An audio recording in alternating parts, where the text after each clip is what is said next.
Good morning and happy Friday to each and every one of you. Thank you so much for joining us today and welcome to the Autopsy of Her, Healing, Evolving, and Resiliency.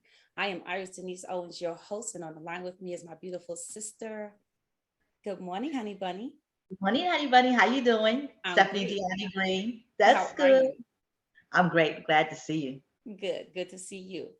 And ladies and gentlemen, as we promised you last week, we have a great host on the line with us today, right? She's an author, she's a pastor, she's my line sister, of course. Shout out to DST. And so we are so excited today. Good morning, Stephanie Dunlop Holloman. How are you? Good morning. I'm so excited to be here. Good. We are excited to have you. We are Yes, so definitely happy that. excited to have you. Yes, So yes, yes. we are going to jump in, but I want to just kind of give you all a little bit. You guys know how we flow, right? It's free flow, and we don't have a strip. We don't have this. But today I am so excited. One, and as I told you all last week, I'm excited because I am now getting back into reading, right?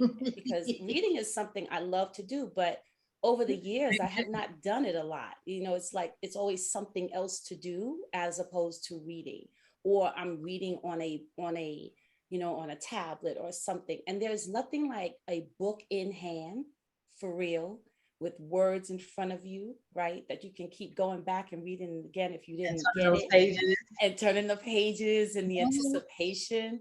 And so Stephanie has written this book, and this is not her first book, but this is her first book that I have read. And the book is called Decisions. When I Yes. tell y'all, you Decisions all count. got to pick up this book. Yes. The first night I picked this book up and I called her, like, I think the next day. I was up till 3 o'clock in the morning reading this book. Like, I couldn't stop. The first page I started reading, and I'm like, oh man, she all down my block.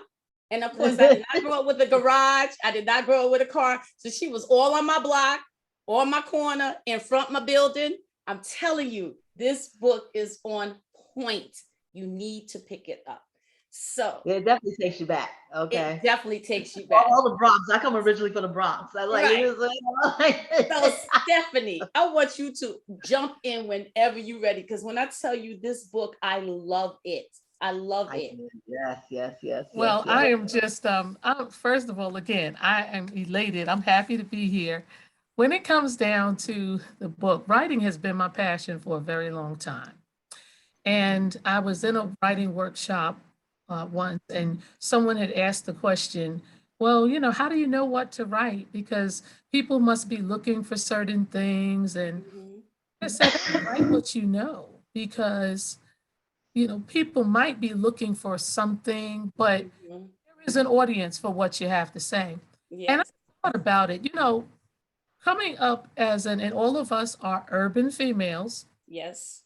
may not be Absolutely. urban now, but we were brought up in the urban environment. And all too often, I find that there are movies and studies and articles done on the perils of coming up in the urban environment. We are those children that were talked about in, I want to say, what, the 1983 Yes. Patient at Risk report. I Yes.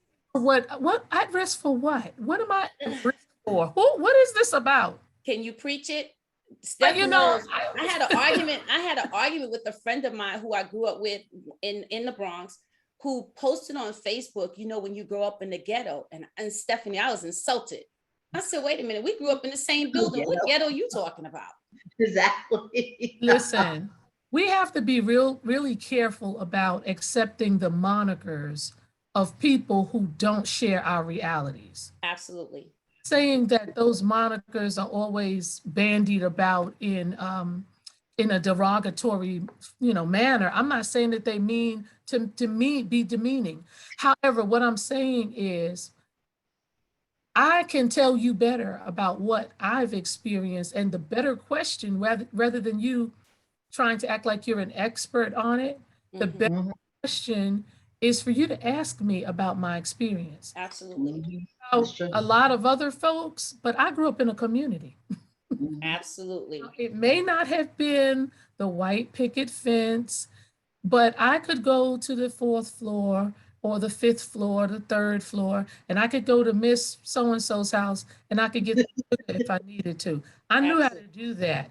I Right. knew, you know, I could tell you from the 1st floor to the 14th floor of my building, everyone who lived on each floor, what And every apartment. thank you. I knew my, Absolutely. so I grew up, by definition, that's what a community is. And I never felt like that coming home that I was in danger. I felt like I belonged. I felt like there were people who were going to look out for me. Right. That is the reality that I have tried to bring in my stories. There are vicissitudes in life. I don't care where you are, whether you're in rural America, urban America, or suburban America, there are going to be those ups and downs. Absolutely. I always felt like there were enough positive influences in the neighborhood that I could look to help me navigate. Some people that saw me with my little book bag going to that school, you know, going to high school, and they're saying, oh, you go to that big school down there that you had to take a test to get into. Right. You know, I had those, because haters, they'll hate, right? Absolutely. Absolutely. Absolutely. But I had enough people, you know, I had enough people to say, baby, you keep on with the, Right. you get to that train station and you get to that school so that you get a better reality.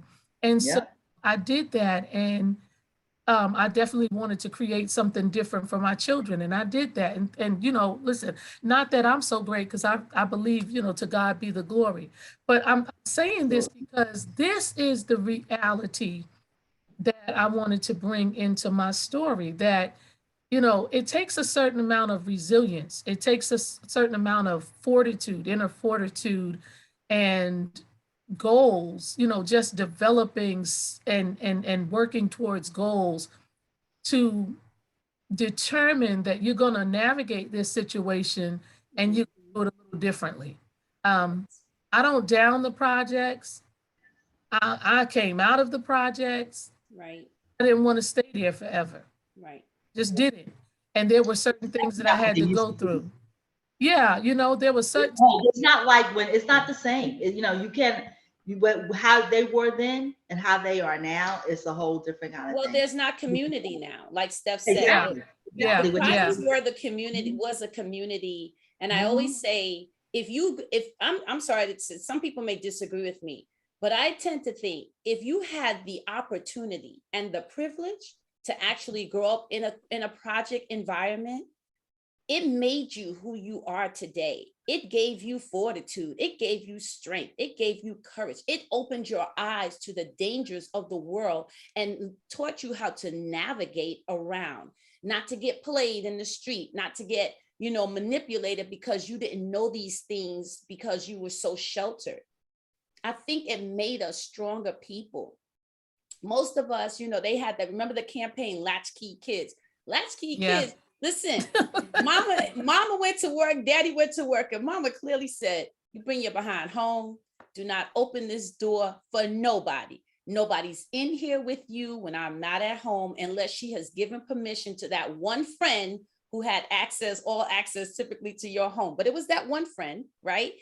But we learned so much. We went to dance school. We went to music classes. We went to sports. We did all the things that everyone else thought they were giving it to us as a gift now in this world in which we live, because these opportunities were not afforded us. We were afforded all of those opportunities.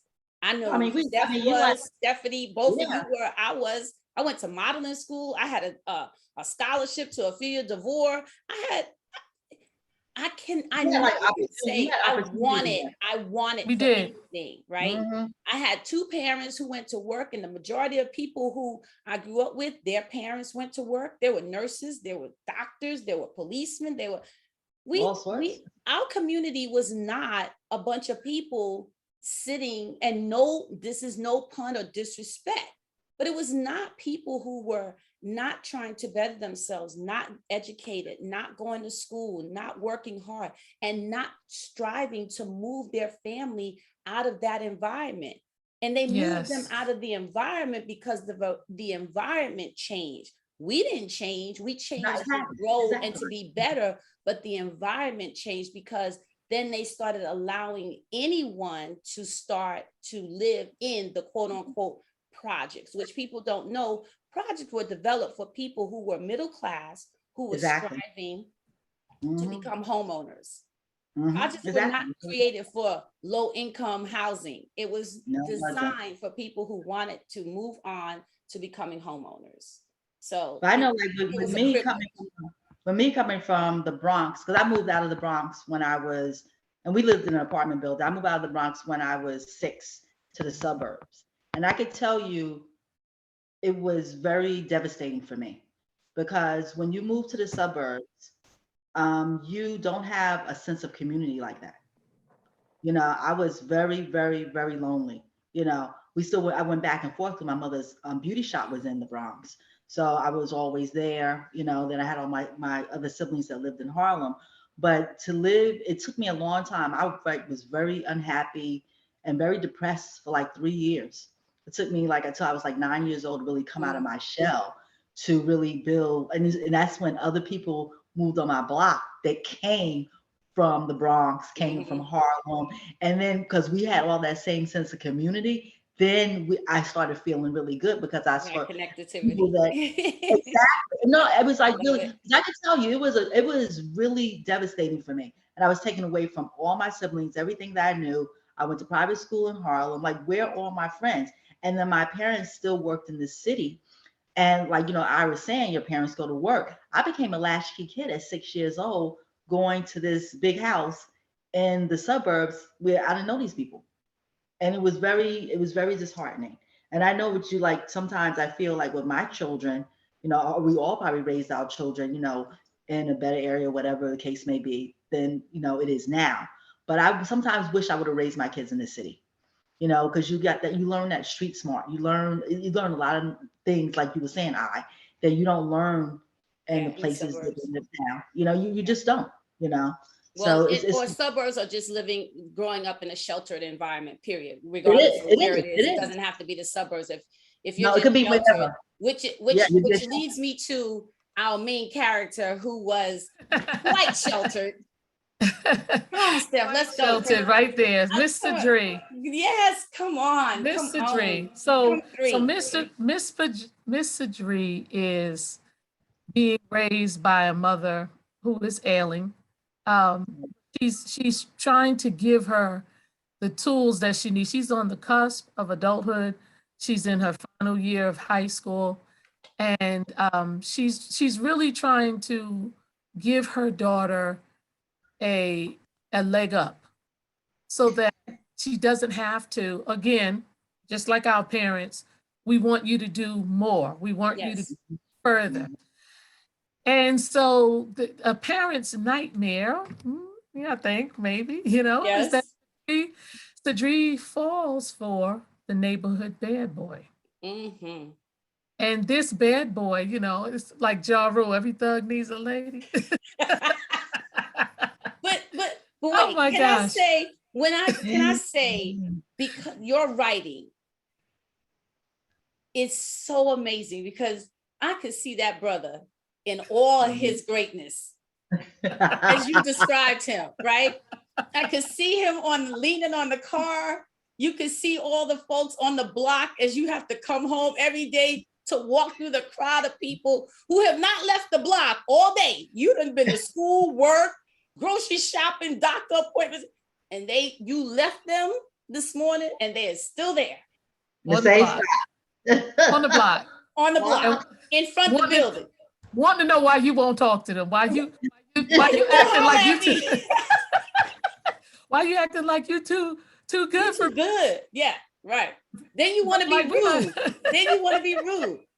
But what I love, I keep talking about her because I'm telling you, when I was like, oh my God, the process of how she got to where she got to. Yeah. So, you know, Sadri is that, she's that spicy girl that's living in that urban environment. Because see, here's another thing that we didn't touch on. When you live in that urban environment, but you're striving, you're in that transitional period, you're striving a little different. Sadri definitely has sights on college. Sadri knows how to code switch. Right. She knows how to navigate the block. Very. Yes. But when she gets on that train and goes to school, then she knows that she can put that to the side That's and right. focus on her next. Exactly. She comes in contact with the neighborhood bad boy, who she knows. He just decides now that he's going to be in full pursuit. Absolutely. But now she's older, right? She's older. She has come of age for him to now make her his lioness. Yeah. She has blossomed, and he's the bee to the yeah, you know, she has blossomed and he is the bee. And so, but they're coming at it, and this is what I'm trying to do in this story. I'm trying to show the multiple perspectives, because he's coming at it as, I want something different than what I have. He knows who he is, he knows what he does, but then there are other sides to him as well. You know, the street hustle is not the only thing that he does. You know, he's trying to make moves to extricate himself from that hustler's life. Yes. So he sees Sadri as almost like that lifesaver, that lifeline for him. Yes. She sees him as, I'm going to go on this date with him, shut him up, and get him out of my face, because we're not going in the same direction. Right. And then when she recognizes that there are some layers to this guy, lo and behold, she, how did Bismarck used to say, she caught the vapors. The vapors? Yes. She caught the vapors. Can I interject right here for 1 minute? Yeah, definitely. You know what I love though? Because the conversation between her and the mom going on this date, right? Because we have all heard that. Oh my God. If we had a dime, a nickel for every time our mother warned us about some dude, right? We would all be rich. We would be millionaires, possibly billionaires, right? Me, probably a billionaire. So anyway, just gonna say, so it was interesting to me because I love how she, you know, she told her mother, you know, she was even nervous. She goes, why did I accept this date? Like, why would I go out with this fool, right? Because I don't even like this guy. But the minute she encounters him and her mother then says something negative about him, then she's like, okay, listen, I'm just going because now I've committed and I'm going to go and be nice. The first time she looks into them eyes of his, and on the damn date, she's like, in her mind, she's like, damn.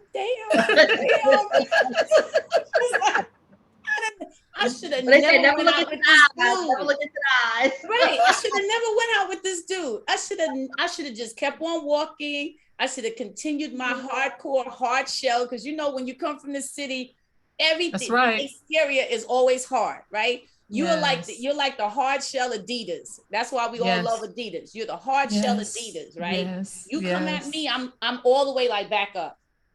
I got nothing for you. And so it was interesting how she melted right into him, right? And in her mind, having that conflict from the very beginning of, should I go, should I stay with him? But couldn't even leave after she went on that first date with him. Yeah. You know, but and that's the thing, because no matter where we're coming from, heart is one of those things that it'll trip you up.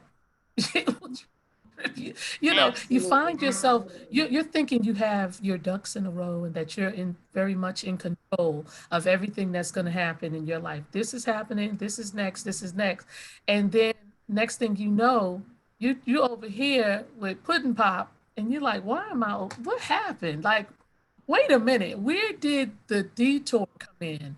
And so see, what the thing is that this guy understands on a different level that he needs her to help him rise above. Yes.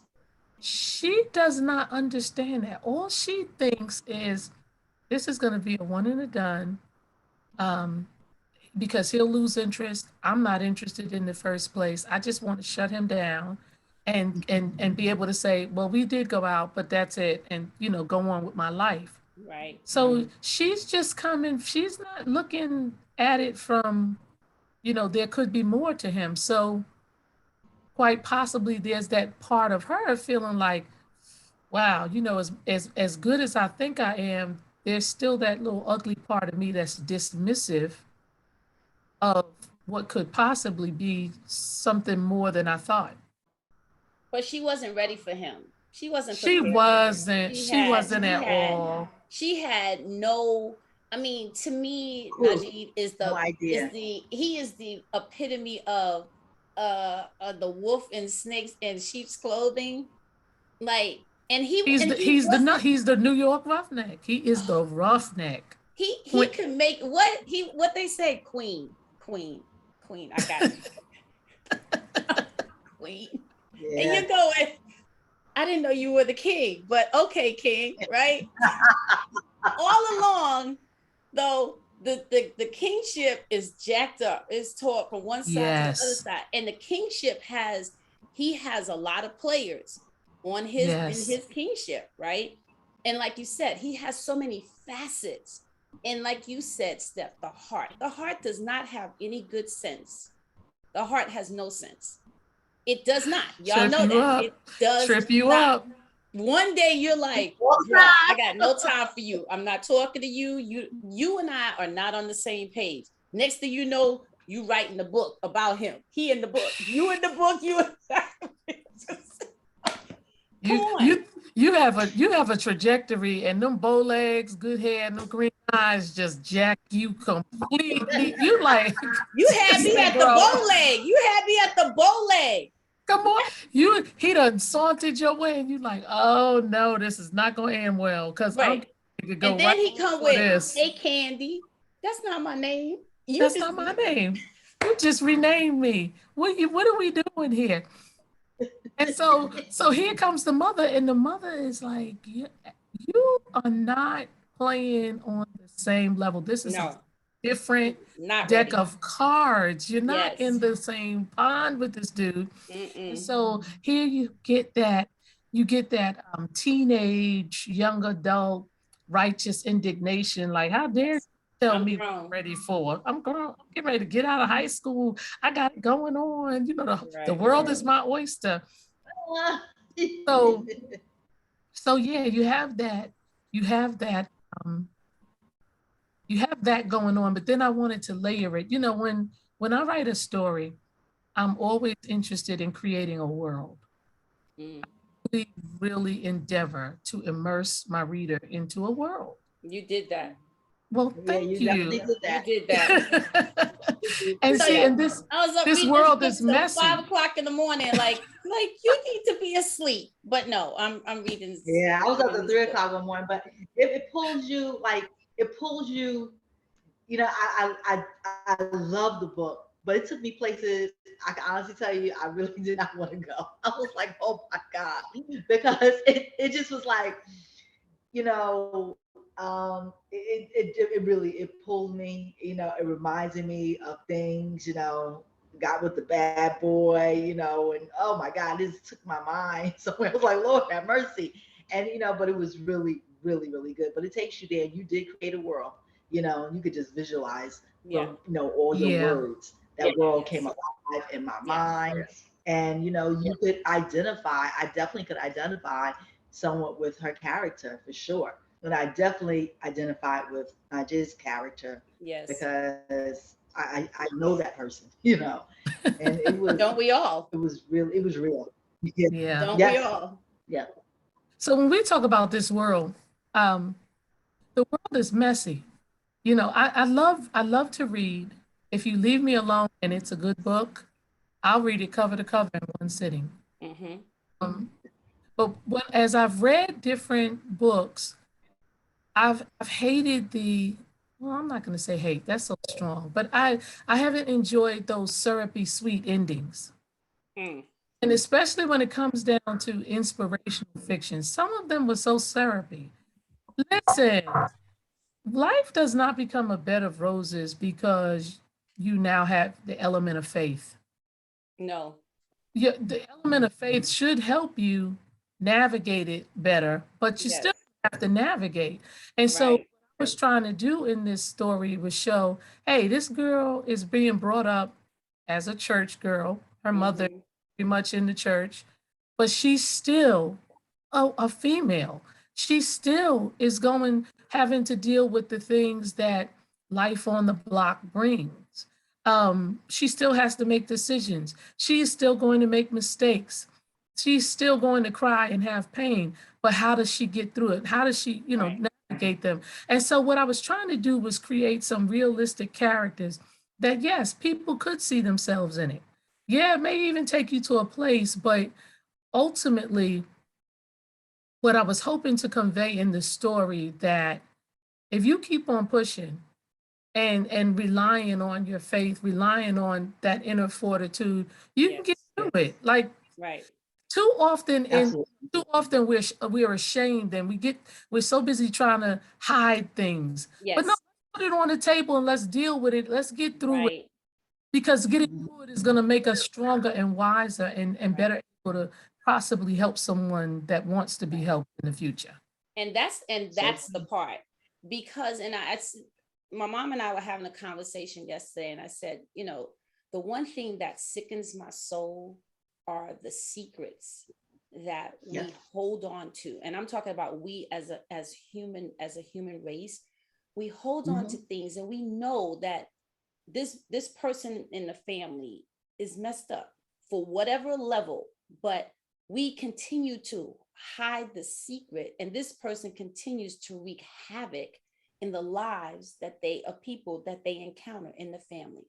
It creates Literally. discord, it creates Mhm. distrust, there's hurt, there's Mhm. pain, there's deceitfulness, that every layer of the not good, it comes from when you start to keep secrets and know that these things need to be addressed. And we as a culture of people, but other cultures of people, we do this thing. It's a human thing. And I don't know if The it's the elephant in shame the of room. it, and I know Mhm. shame plays a great role of it. Sometimes it's the guilt of it, even when we're not at fault, but we feel like we must have played some role to find ourselves in these places when we didn't even have a choice. Mhm. And so Yeah. even when we make the choice and then we realize it's not the best choice, we don't learn how to, or we don't maneuver how to get back out of it. So when you said layers, Steph, that's what I loved about this, because you touched on, I mean, it was every aspect of relationship, of just life in general. Like you said, you didn't make it syrupy, you didn't make it. And I listen, for the end, I kept saying, I don't want something bad to happen. I just kept saying, I was like, I don't want something bad to happen. That's how I felt. I was like, I want them to get out. I want them to get out. I want them to. I didn't want anything bad to happen, but what I did think was he was definitely going to go to jail. But I thought that they would that that would get him out of his situation, and that they would stay married, and they would end up together once he got out. Like, I didn't think that they were going to get divorced. I didn't think that he was going to divorce her, or reading through the book, or really more so her divorcing him. Well, I think there's a whole. So, My theory is there's a whole plan to that, and I believe I that think will so all too. be I think that was that'll part all of. be I think that unveiled was in the part other of protecting series her. of books. Yeah, and I think that part of him divorcing her, getting rid of his parents, and acting the way he did was definitely all in protection of them all. Yes, I definitely saw that. I think her yes, father probably understood that more than anything, because he explained to the father. But they never talked about the money again. The father, but he said he had money put away for her so Steph, you and know what I everything love like that you that. did. You know what I love what you did about the father, because Uh, interesting enough, the mother and the father's relationship was very interesting. The whole dynamics of that whole entire The family. whole thing. I love that. I love how all of those sisters, we're sisters. They were very close, and they had the 3 different mothers. And he took care of all of his daughters. They were all equally important to him. He brought his mother, their grandmother. And that was beautiful, because you really just don't see that.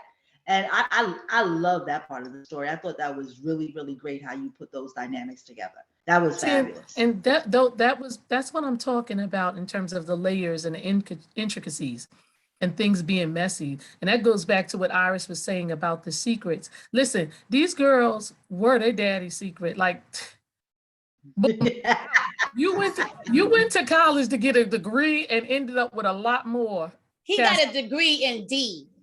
Oh, well, yes, he did. He was giving PhDs out in D. Yes, he was, because he get these 3 girls, you know, he gets these 3 girls and they're very different. And here come these beautiful little girls from this. Yes. But girls are bad. Hey, like listen. God has a very interesting sense. Come on, didn't Brother Malcolm tell you that your chickens will come home? Didn't you know? Listen. So yeah, here comes these girls, and this family has to deal with it, and these women have to deal with it. And with that whole baby mama kind of thing. And he's like, look, I'm not doing that with you. Even if I have to go sit in a court with you, I will be part of my children's lives. Yes. And they be part of one another's lives. And Iris, just like to speak to what you were saying about you always have that one, and there's always that illusion. Yes. To Veronique's mother, like, mercy. Yes. You know, because you always have one. It's like she was the first one, though. Yeah. Well, yeah, and so she felt like she held the title. She was Grand Dame, and she was not being knocked off her perch. No, so, exactly. But so you have Cedri, and then she's in that position of, oh, this is the love child because he really loved her mother. But then there's, you know, the sisters are still sisters, and yeah, there could be something there, but they're not, you know, the ones that are raising them and influential in their lives are like, we're not going for it. Don't even try it. Right. In other words, you guys are sisters. Our drama is our drama. You will not carry that into this generation. I love that. And if anything, that's some of the subliminal kinds of messaging that I was trying to, you know, layer through this, because you look at, oh, our mothers didn't get along, and that's my half brother, but we can't know each other because our mothers don't get, listen, that has nothing to do with the kids. Exactly. Why punish them for your actions? Yeah, exactly. And you deny them the presence of that sibling. You don't know what, you know, blessing that could be to them. So you have that layer, and then you have the fact that they're still very much respectful of their father. He is able to shake their tree. Yes. When he hits town, it's like, oh my. They all straight up. So they straight up and fly right. He was the hell and the hot water. Exactly. Yes, he was. Yes, he was. And then, you know, Lord, okay? So then, you know. I love when you said at the airport, they were trying to decide whether he was Smokey Robinson or who else, the other guy. Howard Hewitt. Or Howard Hewitt. Okay now. Oh yeah. So, you know, and then also some of the fun in this story was just trying to create characters who could all hold their own. You know, I didn't want any characters who were, you know, flat. I think the flattest I think the flattest character I had in the book was Mercy, because she wasn't, heard of her. There were allusions to her, but yes, we'll get to see Mercy. We'll get to see Mercy. I'm sure she's gonna come through. Mercy will represent. Trust me. But you know, you have the other books to this series already. This book is the first. Decisions is the first in a book of 7, in a series of 7. Yes, I saw. The second book, Destinies, is actually, I'm working with the internal layout now, so I'm looking for Destinies to be ready sometime spring. This spring. The second part of Decisions is done, but I'm not bringing that out until you meet Taryn, which is Destinies, and you have to meet Veronique. Okay. Is going to be Definitions. So Okay. once you meet the sisters, once you meet the sisters, then I'll give you their second parts. Okay. I recently, well, let's see, last year. Well, anyway, I finished an MFA in writing, and part of my MFA thesis was Destinies, but I also got a chance to begin writing Dama's book, because when I was giving them excerpts, they were like, please give us something about this father. You got to give us more. So Yes. projects were on him. And so it was a lot of fun taking it back to 1960s Louisiana and him into New Orleans and his. I want all these books. I need every single one of them. But Steph, you know what I loved about Damas? But I love when Damas took the men and was very disappointed with the fact that, again, secrets, things that were going on that he had not been privy to.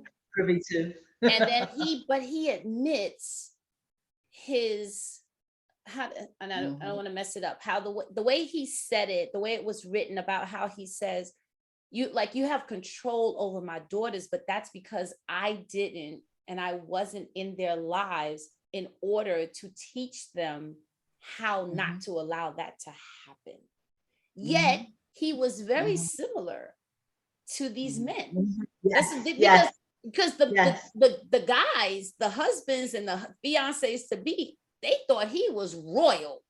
They were like, he is king. Like, man, can I sit in your class and you teach me some stuff? Because, bruh, you got a chick over here, you got a chick over here, and all these chicks get along. Like, bruh, could you please teach me how? And you made all these fine daughters. Like, what? They were like, yeah, you the man. So I love that part where he admits to the fact that his daughters would not have been in these relationships or in these situations had he been a better father to them.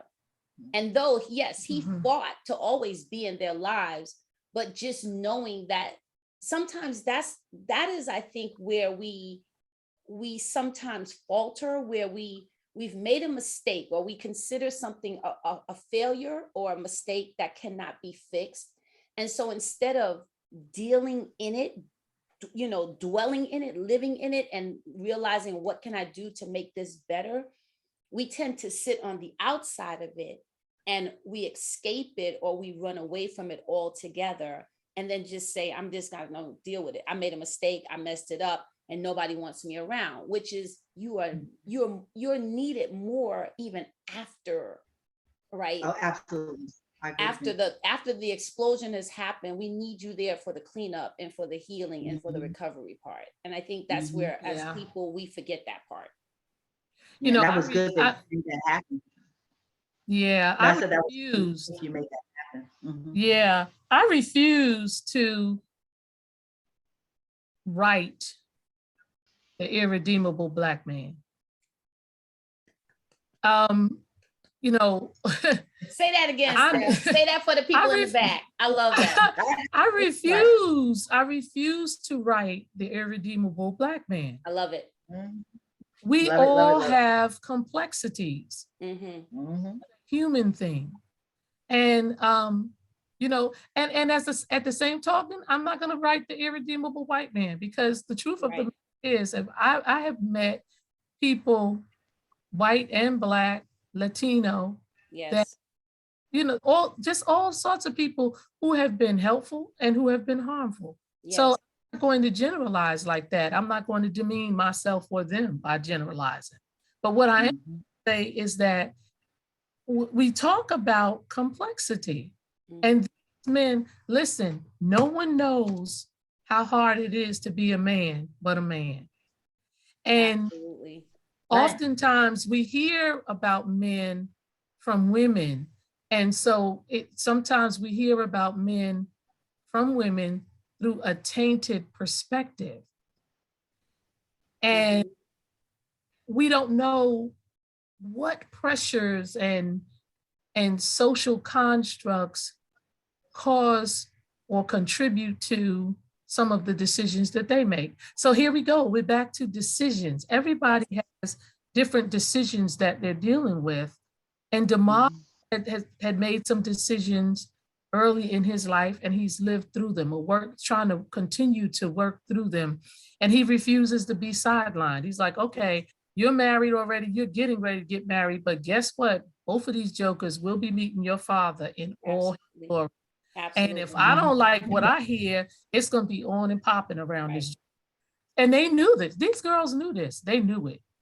They were trembling. Because if they didn't, they wouldn't have hid the information from him to begin with. Which says to me that even though he may not have lived under the same roof, he still held his place as a father and the head in their family and in their lives. And that part for me was really, really beautiful, because that is the part we're missing in our it is today.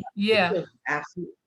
And then, with Maisie, the grandmother, Damar's mother, I wanted to show her also as, while she may not have been happy about what her son did, but she was very present too, but she was not going to do anything to emasculate him. Yes. Correct. Even in, he's blowing up, he's having it out up, it's like, shoot out at the OK Corral. But then she's like, okay, guns down, please. Yes. Let's just, because we're a family. The bottom line is that we are family. And so she's coming from that whole, listen, we're going to do what we have to do. Remember, this is round 2 for her, because she's like, okay, these 3 little girls come and I have to be grandma. And I'm big grandma. And so now these little, Motifi, they've grown up and they have, the boyfriend, the marié, their men, their husbands. And I have to make sure that these men are embraced, and we're going to need to embrace them the best way that we can. Right. But at the same time, I have to give my son that space as a man and as the father to express his disappointment in the way that this has happened. Correct. So a lot of that was just looking at what's plausible, what makes sense, and what gives respect to these characters. No, this is not just a little ghetto story. It's more than that. No, not at all. You trivialize it when you say this is just a little ghetto story. No, it could be any of us.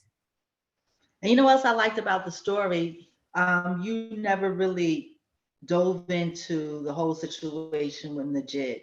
We knew that he was out there doing something, but you didn't make that all about that, which I did. I really, really liked that, because it could have become so much more about that than anything else. And it was really good.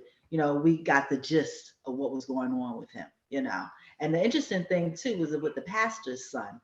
That was really very interesting. Yes, I was like, wow, that was, that was deep, Yeah. As I was writing this book, and I was writing, like I said, the different characters, at some points, when you're doing something and it's cutting edge for you, you have to do that self-talk. And at one point, like, they're gonna come for me at the church. They were like, no, I'm not making the church look bad. I'm being honest, because Exactly. I know I'm a PK, and people didn't know that because I kept that. I was undercover. They didn't know. That's right. I was a PK, and I saw more stuff going on in the church. And that's why I got to a point where I was like, I'm gonna take my chances out here in the street, because y'all don't change. Of course I had to come back. I came back. Of course you had to come back to the foundation. I was like, oh yeah, no, it's real ugly out here. Go back to what I know. Come, thank you, Jesus, take me back. Right. But have that. And again, it's the complexities, because we add the element of faith does not our humanity does not cease. We're still Absolutely. the same vicissitudes, and some of us don't deal with them very well. And guess what? If we didn't have that element of faith, we weren't going to deal with them well. Right. You know what I mean? Right. Absolutely. So it's having that element of faith doesn't perfect us in terms of now it's going to be pie in the sky and there's never going to be a problem. Right. Just gives us that additional coping mechanism if we choose to rely on it. Correct. Exactly. Absolutely. And that is truth spoken.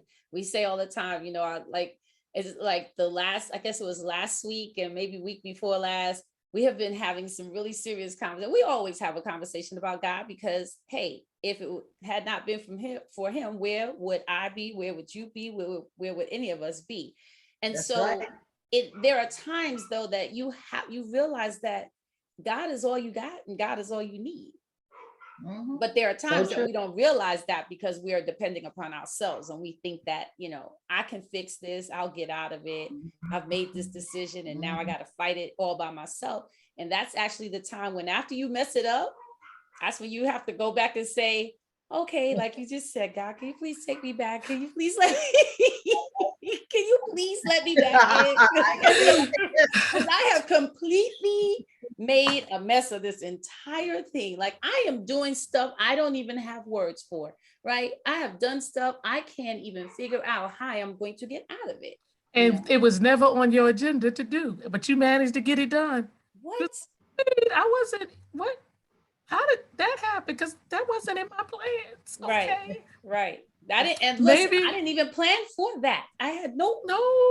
Yeah, and I have no solution to it. Yeah, this is out of my control. I can't do this. Yeah. And that's what I was trying to show. Yes. You did it. I'm telling you. I read this book from cover to cover.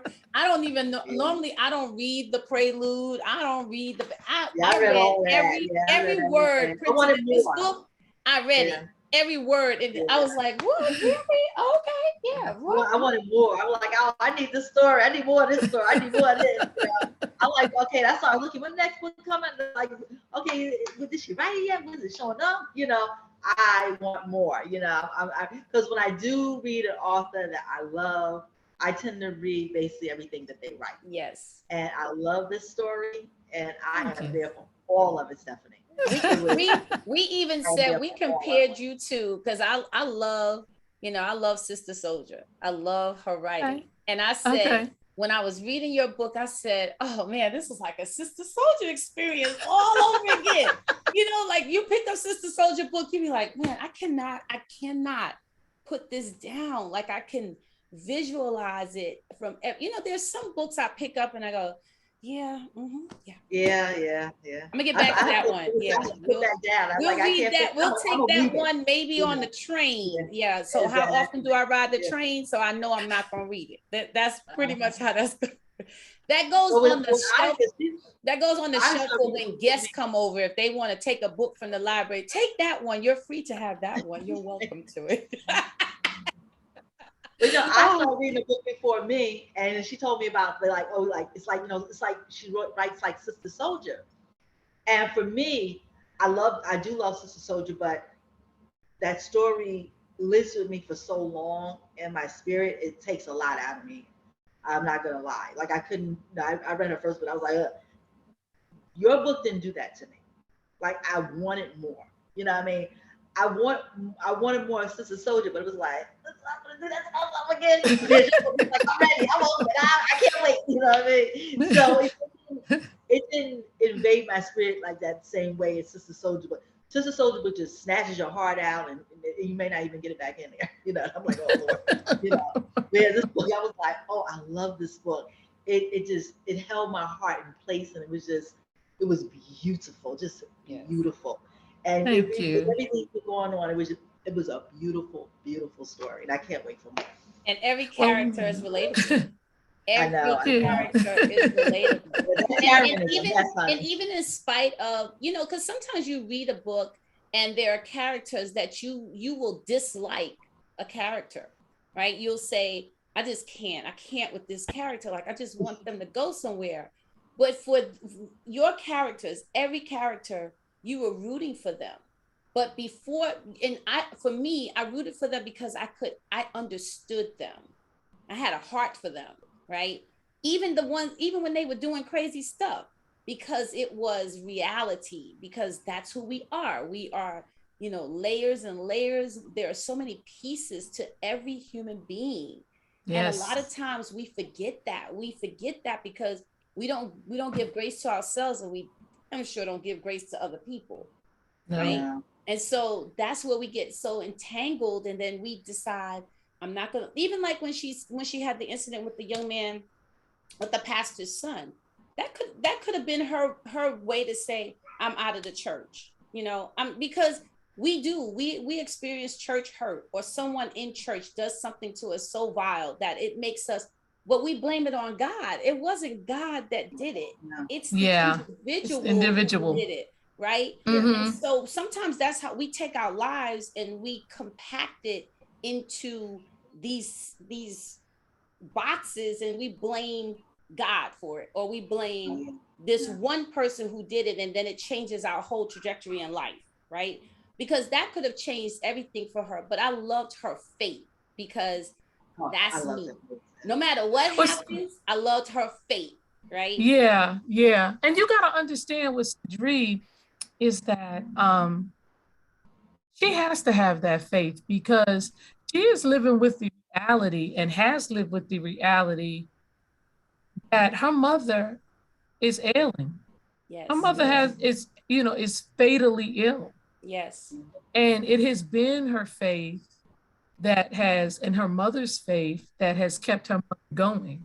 And this is why Ellen really doesn't fight with Cedric too much, Najee point, because she's like, I don't have the energy. Let's just be honest. Right. Tomorrow's not even promised.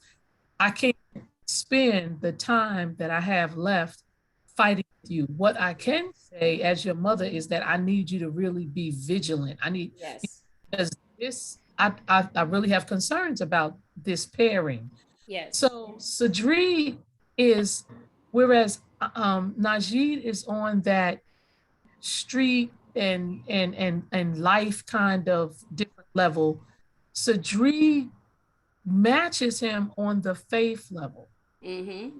Her realities cause her a certain level of maturity beyond her years. Correct. And so even with that, Najee's looking at her, and he's starting to see some things like, I always knew you were different, but this whole faith element is really coming to the forefront.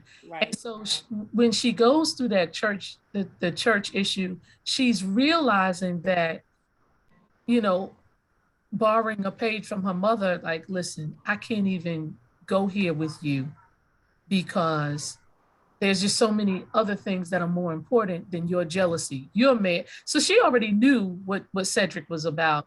It was like, oh, you're mad because I'm not giving you any play, and I'm not giving you any play. It's just not going to happen. And so this little stunt you pulled in front of your father won't get you any brownie points. If anything, it really took you out of the running. And it also revealed who Cedric really was, right? Yes. Yeah, that to me, that's what I'm saying. You don't have to do it. A lot of times, if you just stand your ground, it all comes true. And you didn't have to do anything about it. You didn't have to do anything damaging to another person to get your point across, right? Definitely. I really, really appreciated that. And so you have this couple, they have strengths in different areas, and the deficits that they have are opposite enough where they can complement one another. Cedric learns more about the street in terms of how to deal with different people, because she was approached by the girl and everything happening, and the guy and Najee has to say, listen, let me teach you something here. And then on the other hand, when Najee is ready to fly off the handle, she's like, everything can't be handled like that. Let's do something. So those are some of the equalizers. that they're equally mature, but they're mature in different areas. And that maturity allows them to mitigate one another's deficits, which ends up bonding them together even more. Yes. So, and I love the fact that with all of, because again, as we were talking about in the beginning, your environment does not dictate who you are or who you become.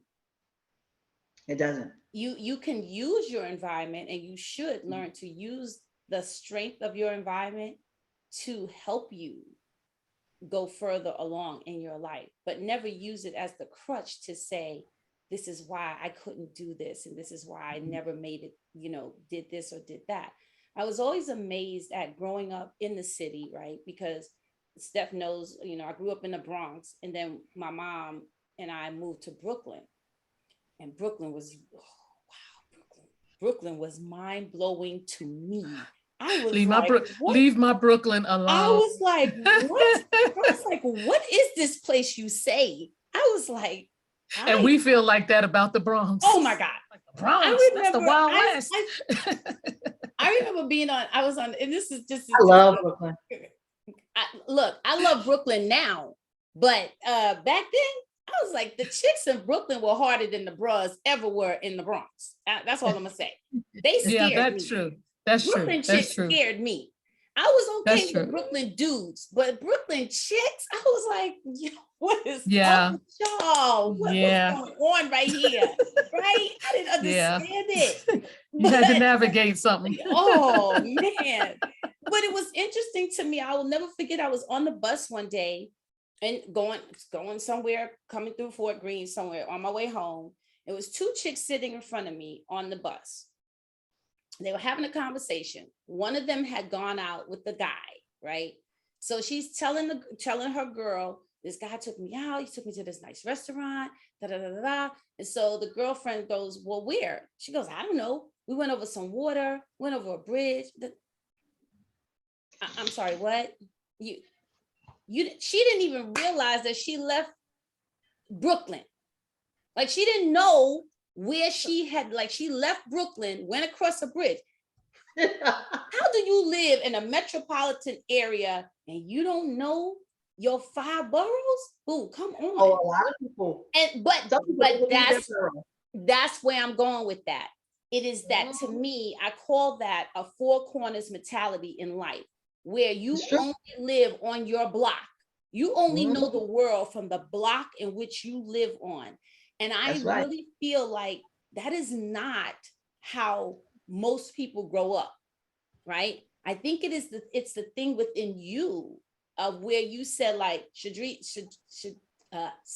was mature, Najee was mature. He had sense. He worked in the stock market. He was in school.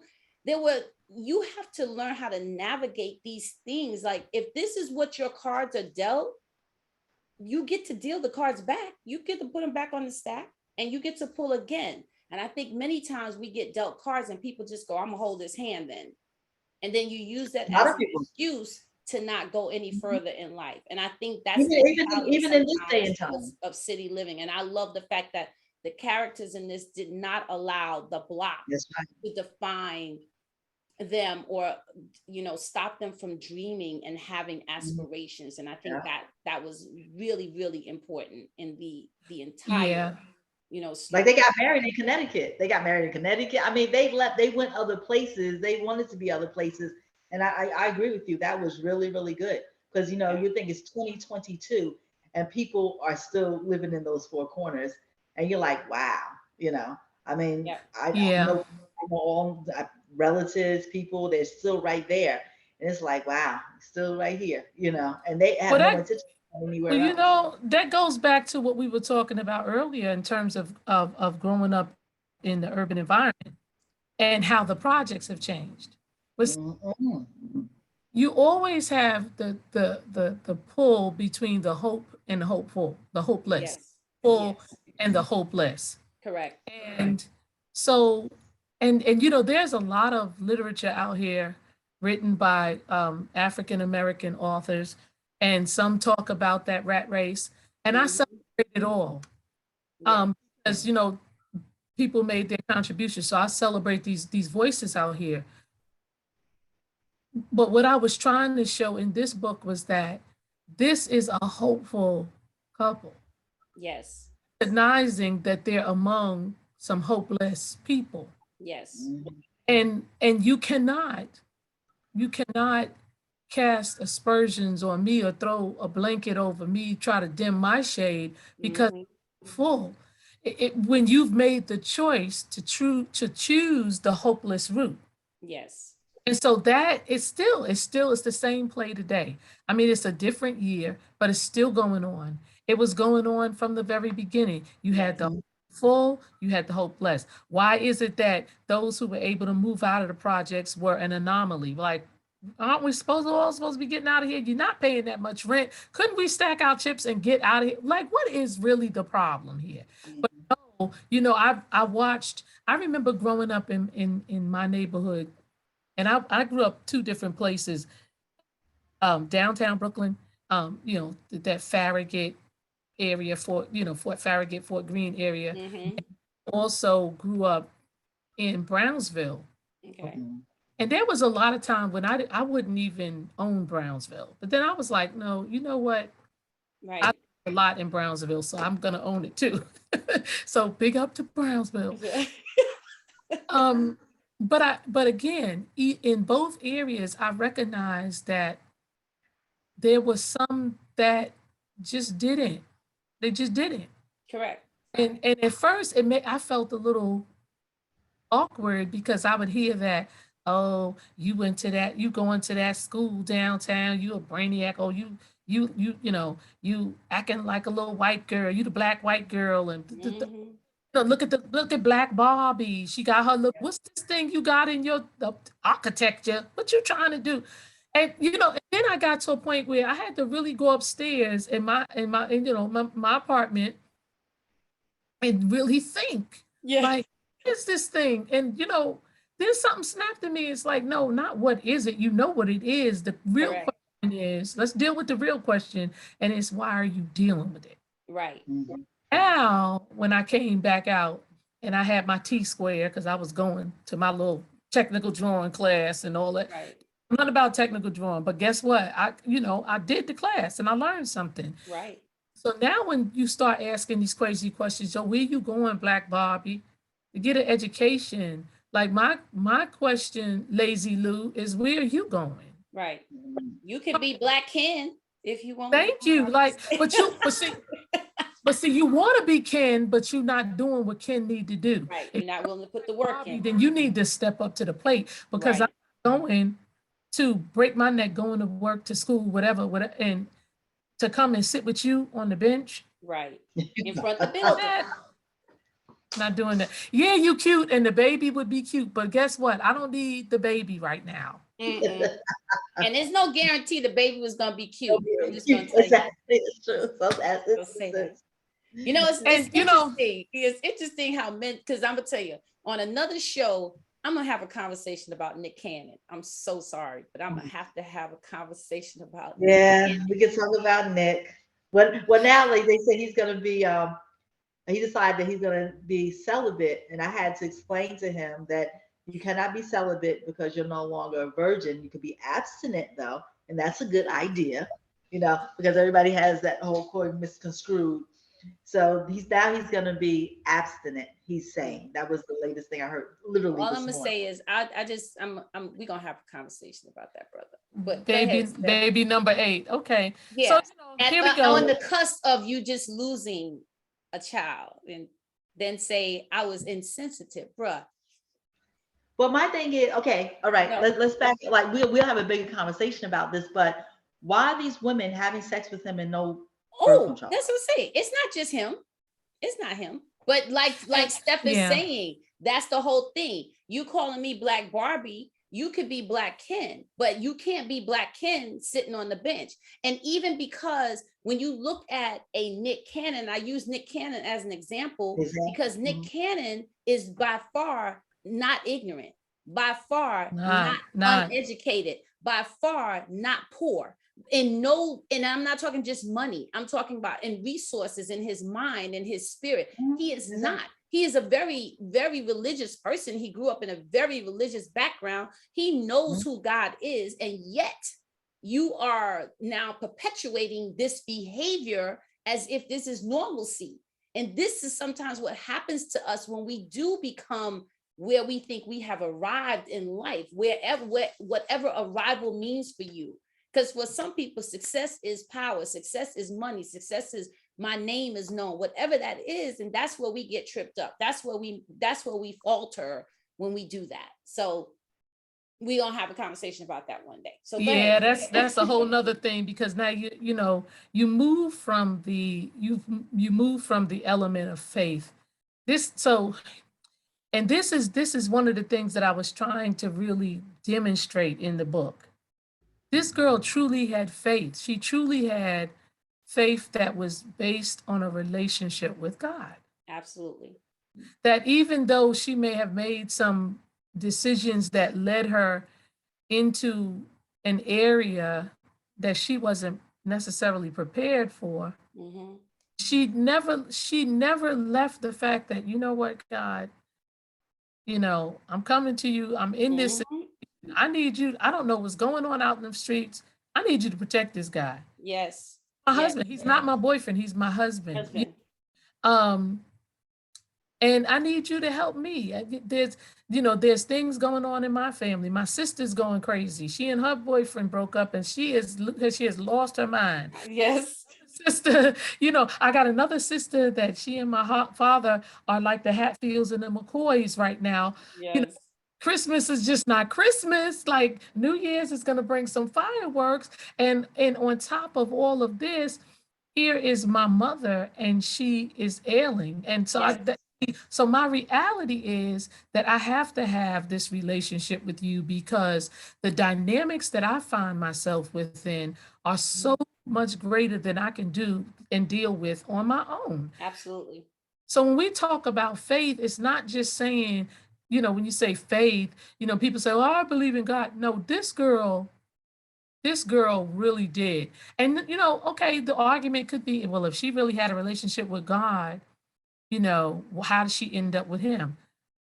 Well, the same way Cedric, we end up doing Cedric was not a better choice. I'm sorry, because he was in that church. Like, exactly. No. And she can see that. Cedric is the people, like I said, there are so many of us who hide behind God's back. Yeah. Dirt. See, his faith was based on his father's position. Absolutely. Absolutely. So I'm getting in because daddy's the pastor of the church, but God, it doesn't work like that. But so I want to go back to something that you said a little earlier when you were talking about how it demonstrated that you could make a decision and work towards doing something better. And that is really the underlying theme of the whole book. That here's life with all its different streams. Here are all of these people, but they are trying. These are not people. Taryn is in school. She's not, see her sitting on the bench, right? Everyone that comes into the building or out of the building. Veronique is in college. She, you don't see her, running anything down. Taryn has a friend, Fawn, that she goes to her house. Fawn comes to her house. These are people that their lives are running parallel, and they're intersecting, and they're all trying to make sense of what is this about? Because really soon I'm off the porch.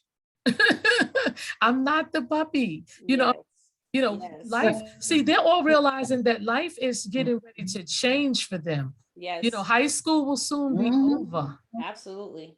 And what's next? And what the only answer that they all have in common is that this is not next.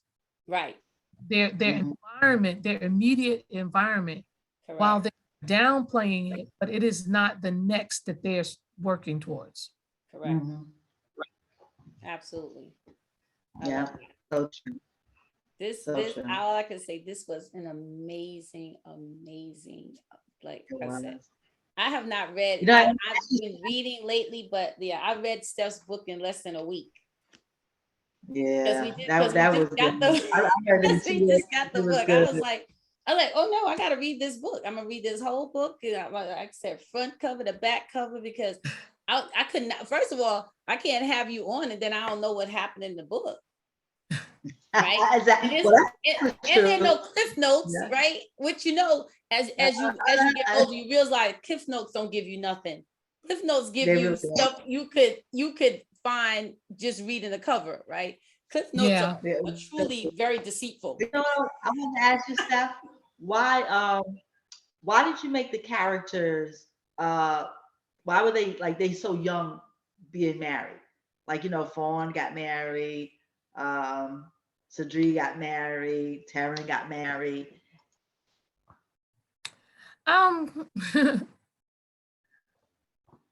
Because I actually knew people who married young. And again, I'm just trying to show a different side. A lot of times when you read stories, marriage relationships aren't celebrated. They're not there for whatever reason. I'm not kicking any sand on the foot of any author. I'm not doing that. But actually, and that was very interesting to me. I knew people in the projects that got married like right out of high school, 18, 19. And it was interesting to me. It's like, wow, and some of them stayed in the projects and some moved away eventually. It was always a curious thing to me. I knew for me personally, I wanted to be married one day, but me trying to marry somebody at 18 years old, it wouldn't have been good for either of us, because that not just getting out of my mama's house. I was not, and that was for me. It was like, I'm getting out of my mama's house and I'm not going into a house with a man. I need some freedom right now. So I need to sow some oats or whatever. But I just wanted to celebrate that. I mean, I liked it, but it was a fresh idea. I did really like it, and they weren't getting married because they were pregnant. They were just getting married because they were in love and they felt these men were the love of their lives. So that was, I love the whole idea of it, to be honest with you. I just asked because it was like really interesting because it was so fresh. Yeah, like I said, I'd seen it and it was something interesting. I love looking at relationships and all the dynamics that play into relationships. And so what I was trying to do is show different relational dynamics between these couples. And, like I said, immerse everybody in this world. And there's always something going on in the world. It's funny that I don't think, now remember, I never heard anybody talking about them being too young. I never was like, because that could be, I never heard that running through the book about them being so young, being married, even when Taryn got engaged, and everything like that. They all went to Fawn's wedding. It was really, really nice. I like that whole thing. Yeah, I mean, like I said, I wanted to bring that out because, it happens more often than people think. I know it happens a lot. I have like 3 girlfriends that are both, 3 of them, 2 of them been with their husbands since they were 13. The other one been with her husband since they were 12. And I met my husband in high school. So yeah, I was 14 when I first met him. And how old were you when y'all got married? Oh, we went over the river and through the woods. So we were together like 12. Yeah, man, that was we were together like 12 years before we got married. So I was 26. Oh, okay. So but you okay, I got you. Well, I was 26. Yeah. Oh, that's nice stuff. Yeah, I was 26 and he was 28 when we finally got married. But listen, and had he and I tried to get married when I was 18 and he was 20, we wouldn't even be speaking to one another at this point. Okay. Because we're such different people. You know, we're not who we were then. No. Exactly. Yeah. Exactly. Nice. I cannot wait. You gotta let us know. You gotta let me know. Let I know. She let me know. I cannot wait for the other book. I cannot wait. Yeah. So I'm looking for like April, May, the latest, because we're running down the wire now. I gotta look at the layout, the print layout today. As a matter of fact, I just got that back in the email. So I'm excited and just elated that you love the story.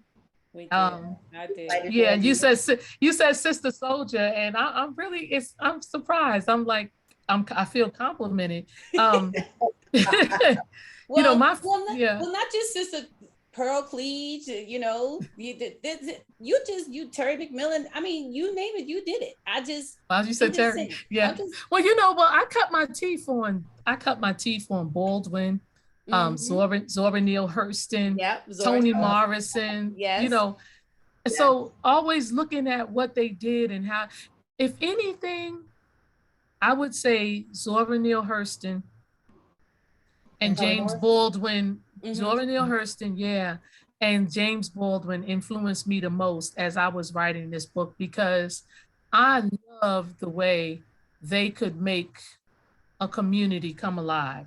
Now, when you look at Sonny's Blues, you look at Your Eyes Were Watching God, Sweat. You look at some of these stories, and you just feel like you're there. And you have those characters that you like, and some that you're like, oh, if I could just get her behind that general store, I would show her a thing or two. Right. I never felt that way about any of your characters. That's what I said. Like, I was rooting for everybody and never felt like I was angry with any character in this whole book, right?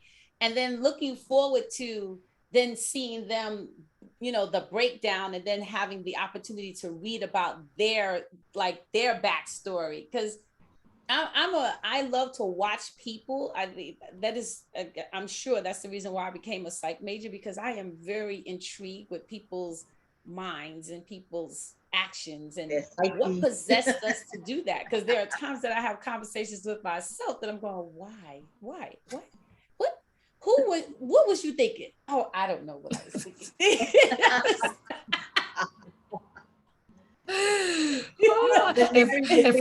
If I would have thought, I wouldn't have done it. Right. If I was thinking about it, I wouldn't have even gotten to that place. Yes.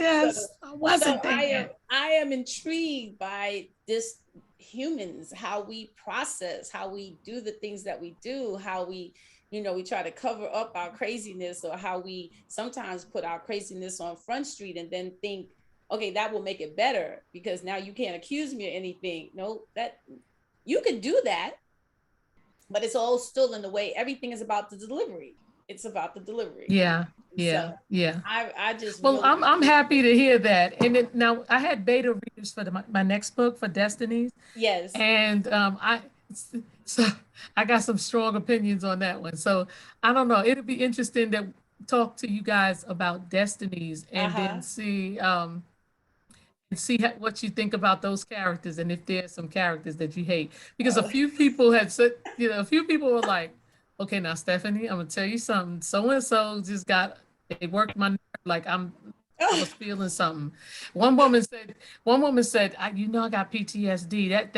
That brother there. I say. So he said, so one of the characters stressed her all the way out. I didn't like Mary.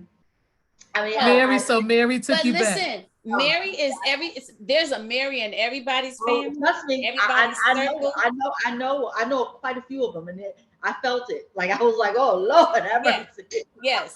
But you know what? But you know what? Even though Mary was doing what Mary did, I love, again, community and family. I love when the family said, what we cannot do is allow you to talk about our son the way that you did. And then you behave the way you did. at my sister's funeral, or, Exactly. and then you turn around. No, that can't happen. And No, but we thank you so much for your services. We need to keep Yes. that. And but the second time, the keys exactly. taken from her twice. Myself, how did she get the key? Well, because that's why Ellen got sick. Because Ellen got sick again. So when Ellen got sick again, I had to remember. I said, how she get the key again? I remember when Damas asked her for the key that time. Yes. I remember at that point I felt he wasn't really feeling it. Because that energy, I felt the energy through the words and the books. I can't imagine he was up in the energy. I was like, but I'm gonna tell you, I love Nadine. Oh, I love Nadine too. I want, I was interested in the whole thing because which you just like touched on a little bit, the situation with Butch. Because just like when Ajit met Cedric and he acted the way he did, and then he revealed to Cedric that he's been out in the street. Then he said the same thing about Butch. Well, I know you didn't really get into that whole story, about Butch being out there, in the street, but that was interesting. Yeah, that was really and then again, I'm just trying to demonstrate those complexities. I was really surprised, but you just said it, because I have spoken with other people and Nadine often comes up and they're like, hey, Nadine is my girl. Nadine, I love Nadine. I love her. Nadine. You know what I love about her? I think Nadine did 100. She had the baby. She moved on with her life. She got another husband. You know what I mean? She had more children. She just was like, okay, I got with this mofo. It didn't work out, whatever. Here we go. Right. And, I'm going to still move on with my life. Whereas Mercy was going to, I don't know that. We didn't know that much about her, but because she was the first, I'm sure she feels like she was better than everybody. But Nadine really understood that his heart belonged to Ellen. Nadine understood that. And I loved her and Ellen's relationship. Yes. That was beautiful. But she was the one, she about to take you out. Nadine was the one. I know we touched on this, but I really did love that there was no baby mama drama. That these women clearly understood the assignment.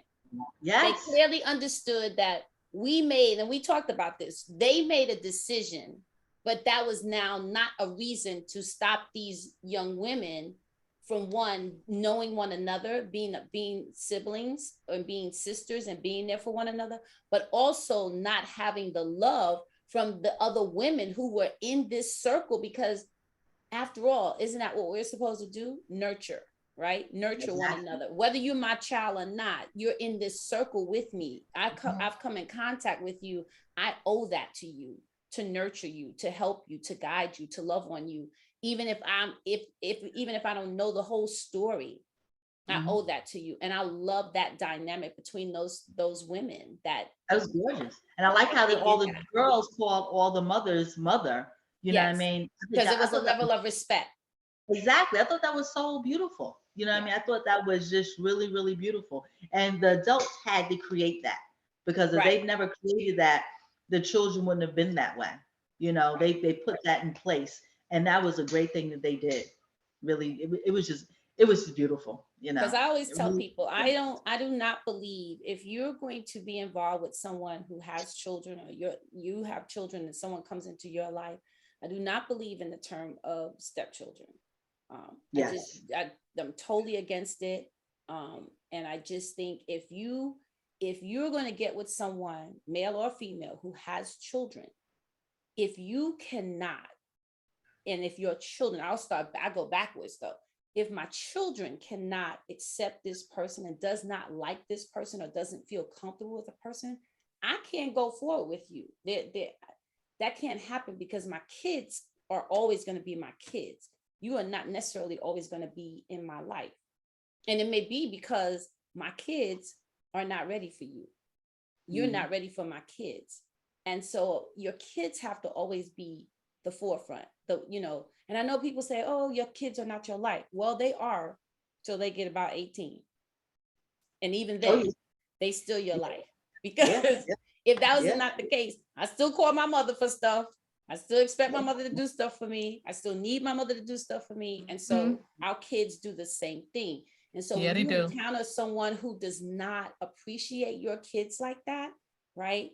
Or your kids doesn't appreciate them like that. And I know people will say, well, they're children, they don't know, but no, they do, because They now you're do. gonna have hell. You'll have hell in your house. Exactly. When these That people, energy when your is real. children and this adult don't get along, because there'll Mm-hmm. never be a level of respect. There's always going to be something going on, and it just doesn't work out that way. So you do have to be mindful of, you know, kids and new husbands. Well, when they get to be older and adult, new girlfriends, then that's different. But that, you know, because some kids, when they get older, it's different. yeah, But when they're older, still younger, yeah. But when they're young, absolutely, I agree 100% with you. You know what I mean? Yeah. That's a hard dynamic. And and kids, what I think they're still very new. So to me, if they sense something about someone, you should definitely take notice. pay attention. If this kid is telling you, "Oh, I don't like Something him, about Mom, him is not right. I don't like her, Daddy," whatever, you Right. better take notice, because they see something that you don't see. Yeah. You know, and you never know that this person is plucking them upside the head when you're not around. That's and right. You people just do don't all know. sorts. You Yeah. don't know. I don't trust any of that. Don't know. No. You don't You're know. absolutely correct about it. And your children, I mean, my thing is, if you're not there to rally and take care of your children that did not ask to be brought into this world, who's going to do that for your children? But people just to put them on the Yeah. back like that, that's sad. You know how I feel about that. I don't want, And then you create adults who are not functioning Yes. well as they could. Because Yes. that child that you're neglecting now becomes an adult who, in a relationship, Yes. Mhm. expecting the other person in the relationship to make up Yes. what you as a parent didn't give them. Right. Exactly. And so here you have so many, you know, if the mother's husband mistreated or neglected or even worse did something to you, it Yes. breaks you. So you become an adult and you become distrustful or what have you. And the slightest thing causes you to react in a way that is not healthy and is not going to foster a healthy relationship. Mm-hmm. Definitely when it comes down to that. And I've seen, blended families. Like I grew up in a family that, going back to what Iris said earlier, you saw the different secrets and things. And as we got older, these secrets started coming out. But I understand that as a child, a lot of that stuff I didn't want to know. God knows I didn't want to know it Right. as an adult. Because you wouldn't know it. You wouldn't have known what to do with it. Exactly. Yeah. Exactly. Yeah. 'Cause I But was even- exposed so much as a child, and I can honestly Yeah. tell you, it messed with me. Yeah, certain things aren't for children. I didn't. So as an adult, when I started learning these things, it didn't change my perception. Like if so and so was my cousin for the last 18 years of my life, Mm. so and so is going to continue to be my cousin. I'm not. Right. What can I say? So looking at, but also in our family, the fact that so and so was said to be the cousin shows that the family was trying to embrace. It wasn't that the family was trying to shun that person. So that definitely played into creating decisions in this extended this blended hodgepodge of a family. In that, like it or not, we are all interconnected. Yes. And we have to make this work. And then once the girls got to a point where they were adult women, now it's up to them to continue the relationships, and especially as they're going towards creating families themselves sooner or later, here was your model. You need to stepping on the shoulder of giants. We created the model for you, and so now we expect that you would at least be able to replicate this. Right. So that's where it was, coming from, from that place too. Because, I also, just to say this, to celebrate we hear so much in different reports and things about the disintegration of the Black family. Mm-hmm.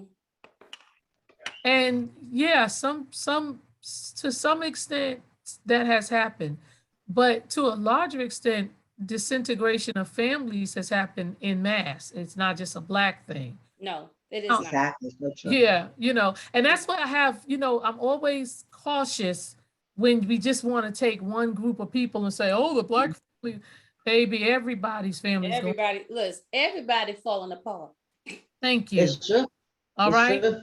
But Yeah. here in There's this some people book, better at keeping it under the thank you, Yeah. sweeping it under the rug. and keeping it undercover. And That's all. they really do. I tell you a quick story. Yeah. Years ago, I worked with this lady. She was a white lady, and she had about 5 kids. And she brought them, like, and we worked together at Fred the Furriers. And she came with the kids and her husband. She's all excited, whatever. And it was nice enough. She could be a trouble, I'm not gonna lie. She was like a Susan Lucci from All My Children, but she was really like, and looked like her too, like small, petite. And come to find out that she'd been married to the guy for like 2 years. She had all these kids, like from all these different people. And not that it was our business, but she would have this, like, she had this air about her, like she was so good, she was so perfect, and all this kind of things. And then we come to find out, and then she was always looking for the next man with the money. And because like she was all the kids, like sometimes with them, like really with Caucasian people, like their color is so much the same. I mean, you do mean light and dark or whatever, but it doesn't show. Like us, we come in so many different rays of colors. It doesn't matter, you know what I mean? But sometimes you could look at the kids, and you would assume maybe it's not their parents, but then sometimes it is their parents, sometimes it isn't their parents. But when you see a group, a family like that, you just assume those are all the kids. And that's what she wanted to make that, like, she wanted to make it look like. Oh, this is my daughter. And then next thing you know, she got rid of him, got another husband. Then she had another baby, have all these kids with all these men. It was crazy. It was really, really crazy. So, a lot of that goes on in a lot of families, and we try to pretend like it doesn't, which I don't understand that. I think that's really, really bad. That you try to say it's only a certain type of people that and do it's that. not. It's not. It's because it's a human thing. It's about relationships, how people relate to one another. And so in decisions, what I was trying to do was just show a strong and, a strong family, where it wasn't perfect, but there was the support and the love there. Right. And, they weren't above calling one another out on their crap. Yes, absolutely. But they were, at the end of the day, they were family. That's right. Exactly. Yeah. And if you try to get in the middle, oh yeah, like Mary did, you like out. Mary, right? Very lucky she didn't get her wig snatched off. Very lucky she. I will tell you now something. This part when I read this, I was like, oh no, because I am that child. I am that person. I remember, when my grandparents died, and the people come and sit, the mourners come and they sit, and they would just. I'm gonna tell y'all, oh my God, I loved it when they said, so we thank you all so much for coming, but we really need to have our privacy. Quiet, so in other words, you ain't got to go home, but you getting out of here. Here. While we still have some food. I loved it. Because that is as a child not even a child. My first real funeral was my grandfather's funeral. I was 18. And I will always remember that all these people sitting in the house, you went to sleep there with people, you woke up there with people, and they weren't even saying anything. They just sat there along the walls. Just to be present, to let you know that we're here and we support you. Oh my God. I told my mother, I said, let me tell you something. That is never, ever going to happen. Ever. It's going. Okay. First of all, I want to be cremated. My mother wants to be cremated. We have discussed this thing. It'll be at the chapel. It'll be at the church, but it is not going to be at this house. I can't. I will lose my brain. To like, I'm coming and going every day. I haven't even had a moment to mourn, a moment to just cry, to dance, to do whatever it is I want to do. And there's these people. I'm gonna tell you, I love that partner. I was like, yes, I love it. So I was like, so it is okay to ask people to please go. Yeah, I mean, because Absolutely. like you said, you gotta, you gotta have that opportunity to process. So I loved it. Love, love, But like love. with my yeah, mom, I had the repast for my mother. We had it at the church, had a hall across the street. And literally, my mother passed in 2013 of my mom who raised me. And so what, 2020, when I was home for Christmas, home like Savannah, Georgia, and literally I was driving past the place where we had my mother's repast. This is just 2021.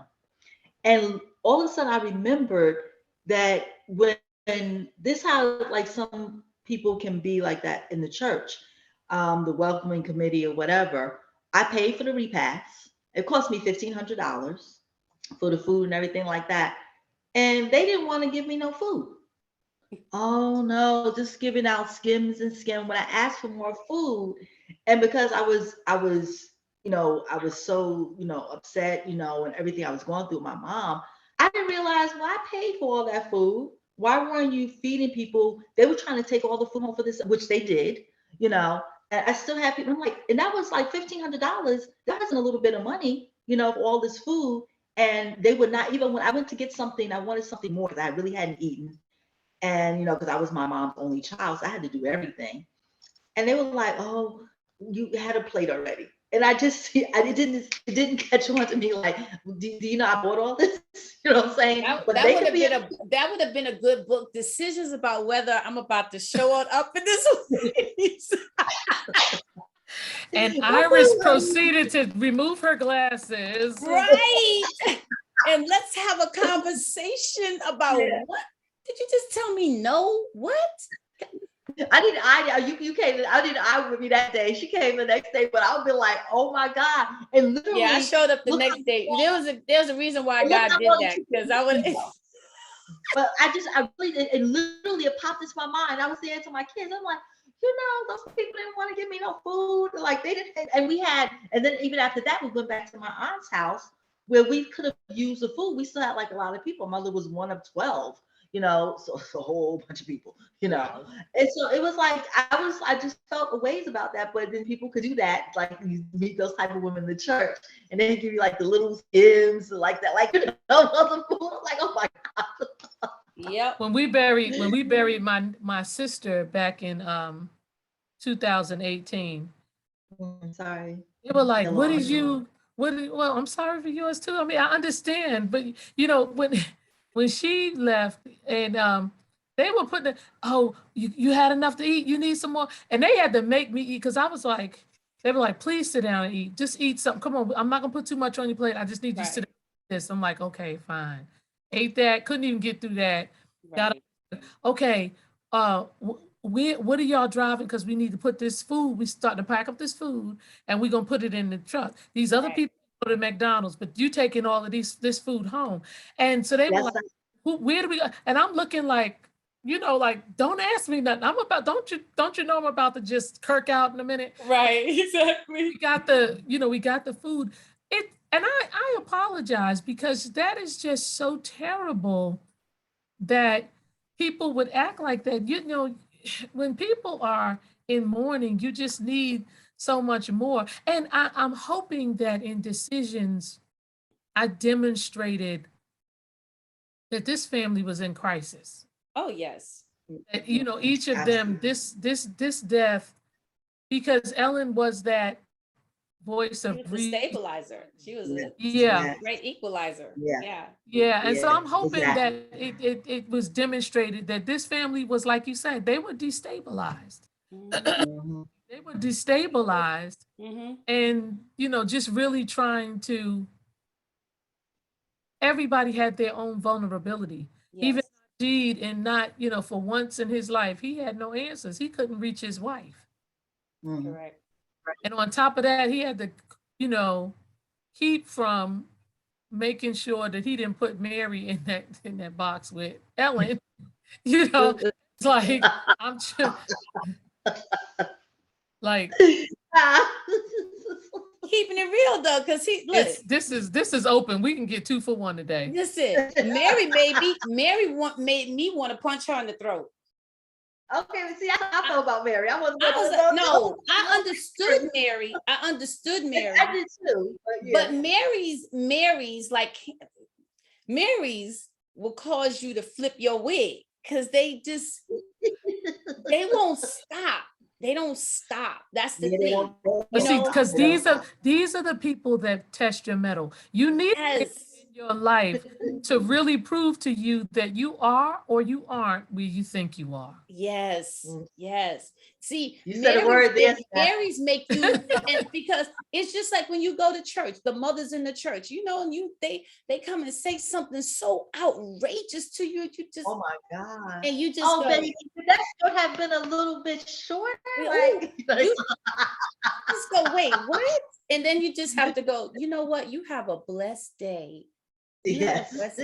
I will give you a prime example. I was telling my mom, I was in the store, right? One of the ladies in my church, she's an older woman. She's funny, but people tend to go overboard when they get older. They have no filter at that point. Right, that's it. No filter. Her and I are we're in the vitamin store, just happened to be in there at the same time. And I said something that was making her laugh. And she starts going in about, don't make me laugh because I got these Depends on and I'm about to so-and-so in my. TMI. I tell you, I would just say. And so it's me, her, and the shop person, the person who's working there. I don't know if she was the owner or whatever. TMI. Who happened to be Caucasian. And if I was Caucasian, would have turned all the way flush red, but I couldn't, right? And so I go, it's so good. And she goes, yeah, girl, because every time I move, and I'm going, that's not cute. That's not cute. That's not adult-like. That's just so. That is outrageous. Inappropriate. The words that are coming out of your mouth right now are so. And so now, when I see that mother at the church, you know what I do? I beeline. I see her. I beeline. I am not trying to have that encounter with you again. Yeah. Because I'm not in a position to be able to say anything to you about that. Because I can't say to you, that's inappropriate. That's not. Yeah. So I just the magic phone comes up. So Marys are in all of our lives. They come in all different forms and they come in all different walks of life. I had a Mary in my life. This lady, she told me off without cursing, of course. And I hadn't seen her in so long. And she, according to my mom, who adopted me, she was my godmother. But she was saying that when my mother, the lady called her and said, "Oh, come get this baby because, she can't do nothing with this baby." So, but I always knew it. I always knew my biological mother too. And I cannot remember her name right now, but she was a mess. And so I hadn't seen her, I don't know how long. And next time I seen her, I had to be 29. I had just met my husband, and we were dating. And she was like, "I can't believe it." She talked really, really fast. "I can't believe you haven't chosen Stephanie to," she was evangelist somebody. And I said to her, I said, "Well, I'm not married yet. I just feel like that's what when I tell you, she lost her mind. We were giving her a ride home. She lost her mind on me because I remember her daughter, Pam, who's like a year older than me, and she had Pam's daughter with her. Oh, her parents got married. They're not married no more. What you waiting for that for? Oh, she put me under the bus. Like I felt like, let me go have a baby, even though I'm not married now. I mean, it was like horrible. This woman made me feel so bad. She made me feel, and then my boyfriend at the time, who became my husband, was like, "You shouldn't say that to people. You make them feel bad." like really? See, I have to be concerned about the Mary's feelings, but they're not concerned about nobody else. No, but unfortunately, the Marys of the world they're myopic. They only see how they see how they feel about the situation. Right. And really, if you dig behind the bluster, she really is coming from a place where she wants the best for Cedric, Yes. not going about it in the best manner. Right. It gets to a point where the family has to just posse up on her and like, listen, this is your stop. I don't care whether you had Right. planned You to get getting off. off here. This is your stop. We rang the bell. The driver's about to pull the bus over. You are getting off right here. And there is no wherever you go, transfer. There is no transfer for you, but you're getting off here. you're getting off here. And this, Getting off. do not get on this bus again. Right. And so, you know, we encounter those, but I think too, it's what I was trying to demonstrate is that there's a way to handle that. That some of the problems we have is that we allow the Marys to go too far.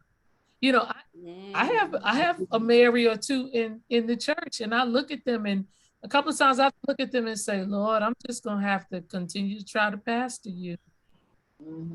Although you're not trying to be pastored, you know, one, I had to look at them and, you know, think they say little slick stuff out their mouth, and you have to, you know, you look at them and you just like, well, I'm going to continue to love the hell out of you. Have a good day. Technically, literally, as they used to say, you need to learn how to pray the hell out of yourself. I'm yeah, see, what it is that these people have not practiced self-control. And it's not always about being older. It's that you doing and saying whatever you want to say and do. Right. And that's what you want to without do. Regard for without regard for how you're insulting or hurting someone else's feelings, or even disregarding that someone has asked you not to do that. And not because they're trying to control you, not because it just doesn't come off right. Right. And the thing that you standing on, you know, you in that church building, but the word is not in you, because the word tells you a brother offended is harder won than a fortified city. Right. You know, James in the book of James, it talks about the tongue. That's, you know, bitter and sweet shouldn't be coming out of the same fountain. You know, woe to those who are offending others. Okay, let's just get real deep. Let's just get real simple. Right. In Galatians 5:22, they talk about the fruit of the spirit. One of the few fruit of the spirit is self-control. So absolutely. Sis, come on, sis. Right. Like, could you go check your fruit? Check your fruit. And when you say that to people, though, and you say that to someone who's older than, you know, they're older than you, then you're disrespectful.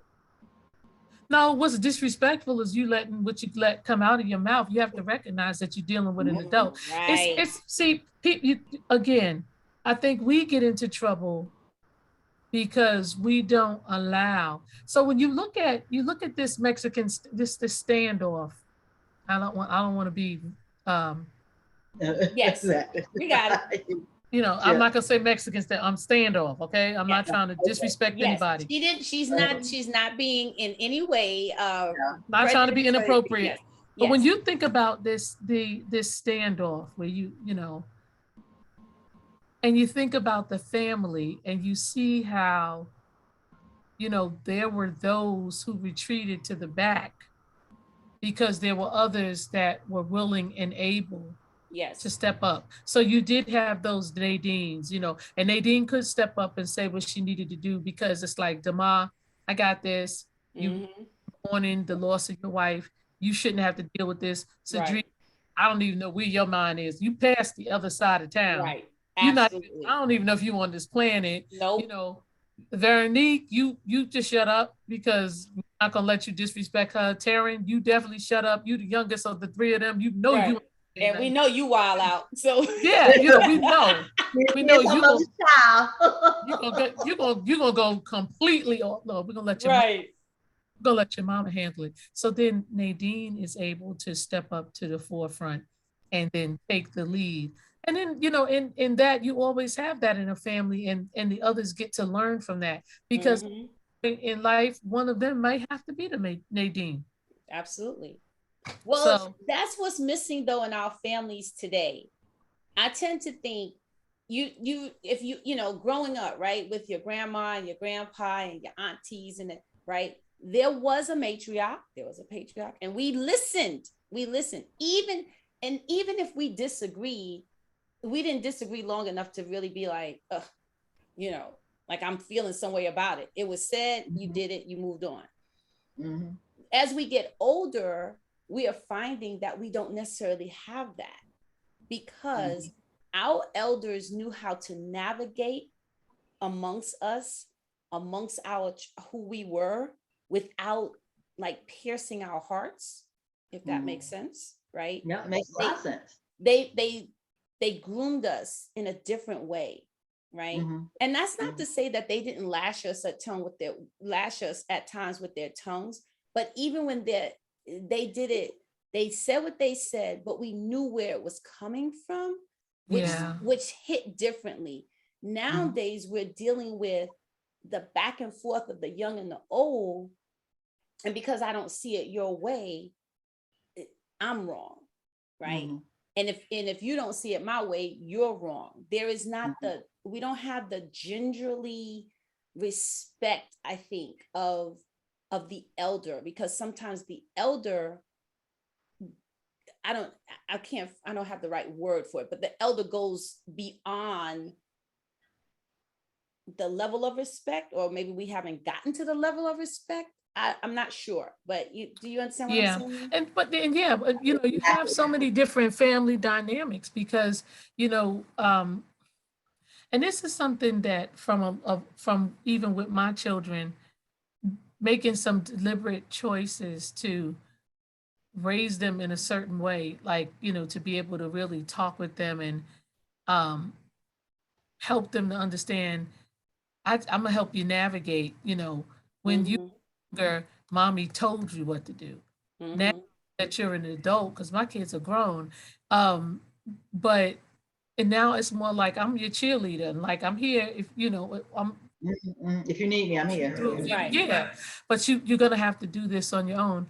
And but I think at some point some things have broken down, and that has come with some personal choices. Because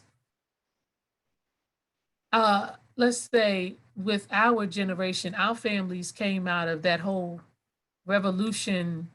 You know, we all were born when the revolution was being televised. What you say?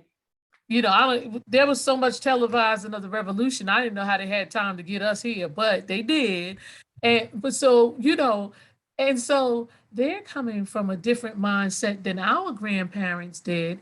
And so they're different types of parents and grandparents.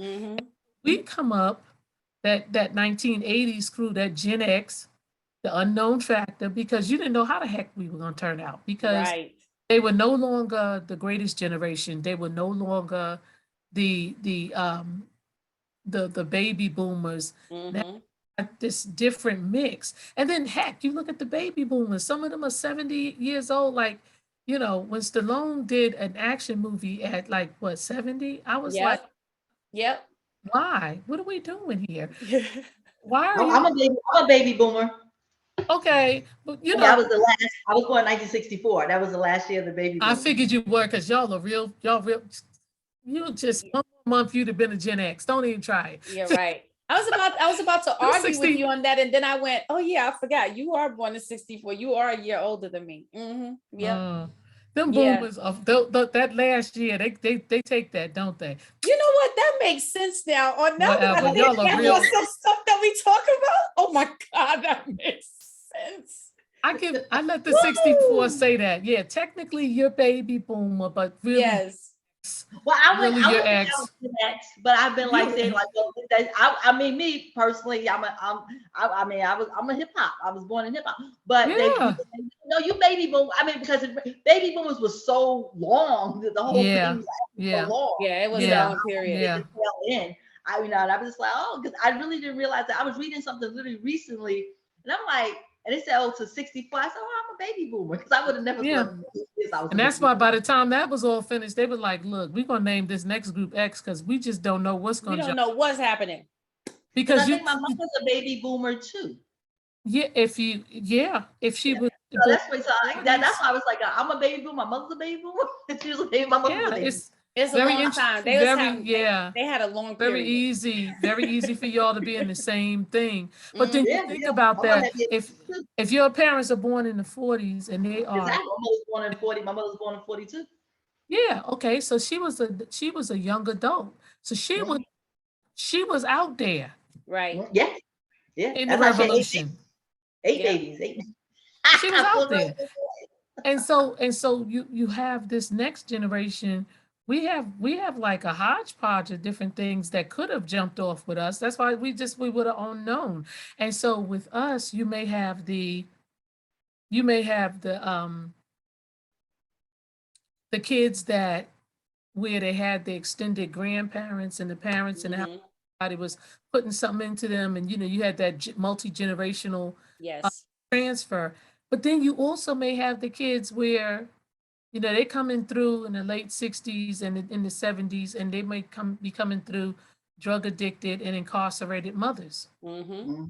The whole gamut. And so if there's not that multi-generational transfer with someone saying, look, education is important, look, you can do better. You have your mother having you in prison and she's trying to do the best she can, Right.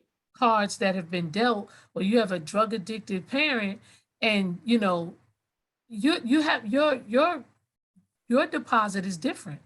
Correct. Deposit Very is different. And so you correct. have this dispersion. You Yeah. have so when it comes down to decisions, I was just looking, and so this is where you have a sister soldier. Mhm. Absolutely.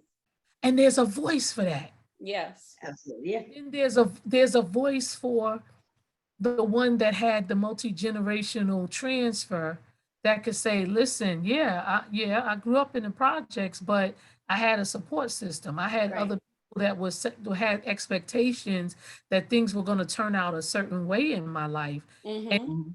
this is what decisions is celebrating. I'm not down in anyone that had a different experience, but what I'm saying is there's room at the table for my experience. Everybody. Right. Yeah. We Yeah. gotta tell the whole story. Right. It wasn't just the gangsters. It wasn't just the drug dealer's wife or girlfriend or baby mama drama. Exactly. It wasn't just that. There's a whole nother story, and we have to tell these stories too, because Absolutely. then readers get to celebrate everything Mhm. our culture brings. Yes. Mhm. Yes. So it's just another story, another perspective.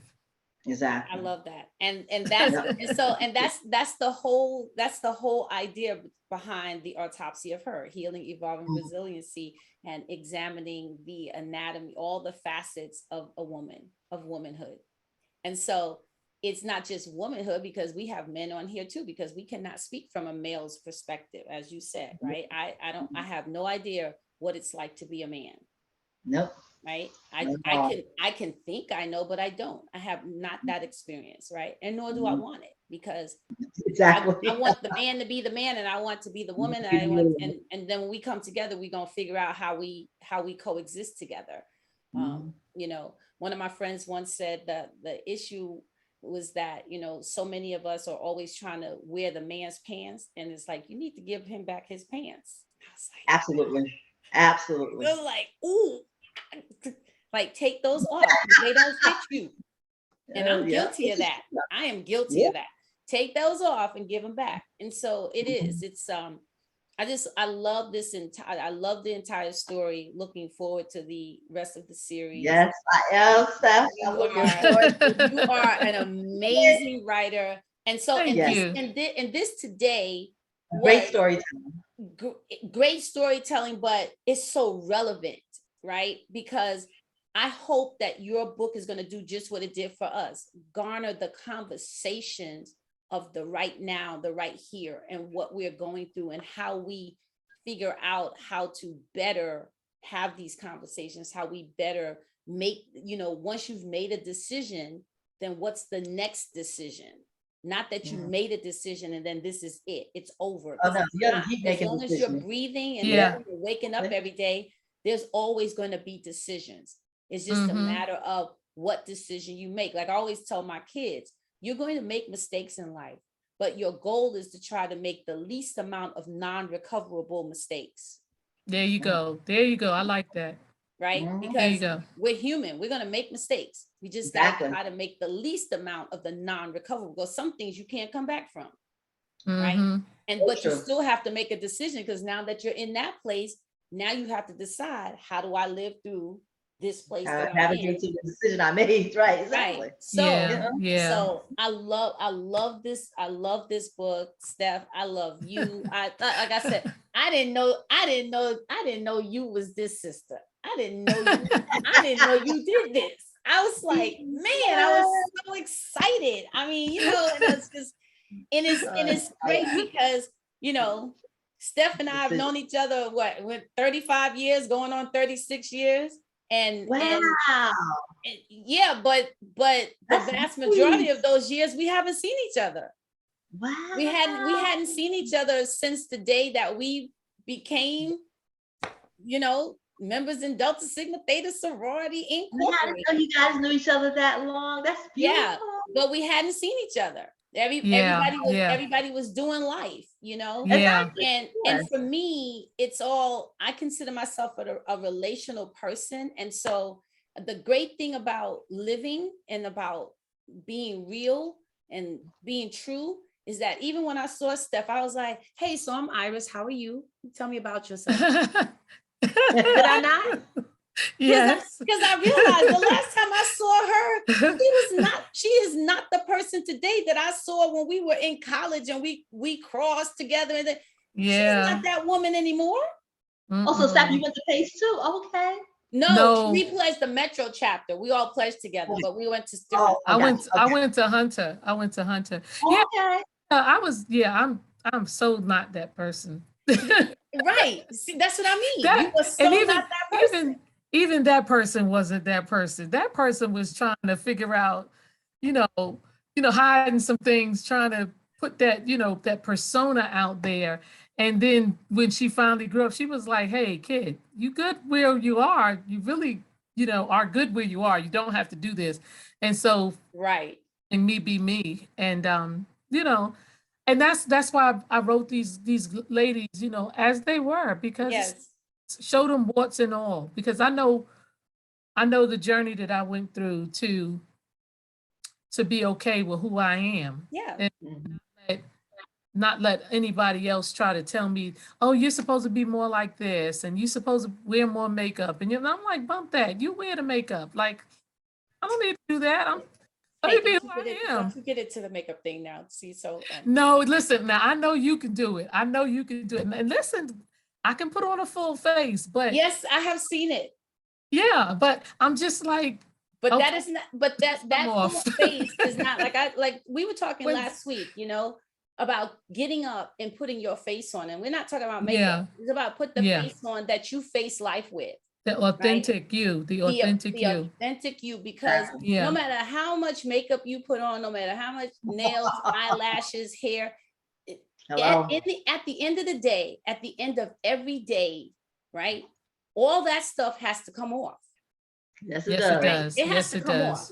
And so think about the fact of how we go about putting all this stuff on to be prepared to go into the world. But if you don't have that stuff, then who are you going into the world as? You don't know, and no one else does. There you go. Y'all have something in common. Y'all don't know who you are. Right. You sitting there having a conversation with a stranger. Right. But man, Steph, like I said, I am so grateful to one, that you wrote this book. Oh, two, that you are a writer. I am so excited. Like you made me I'm like, oh, I got to read more. I have to just read. I forgot how great I want more.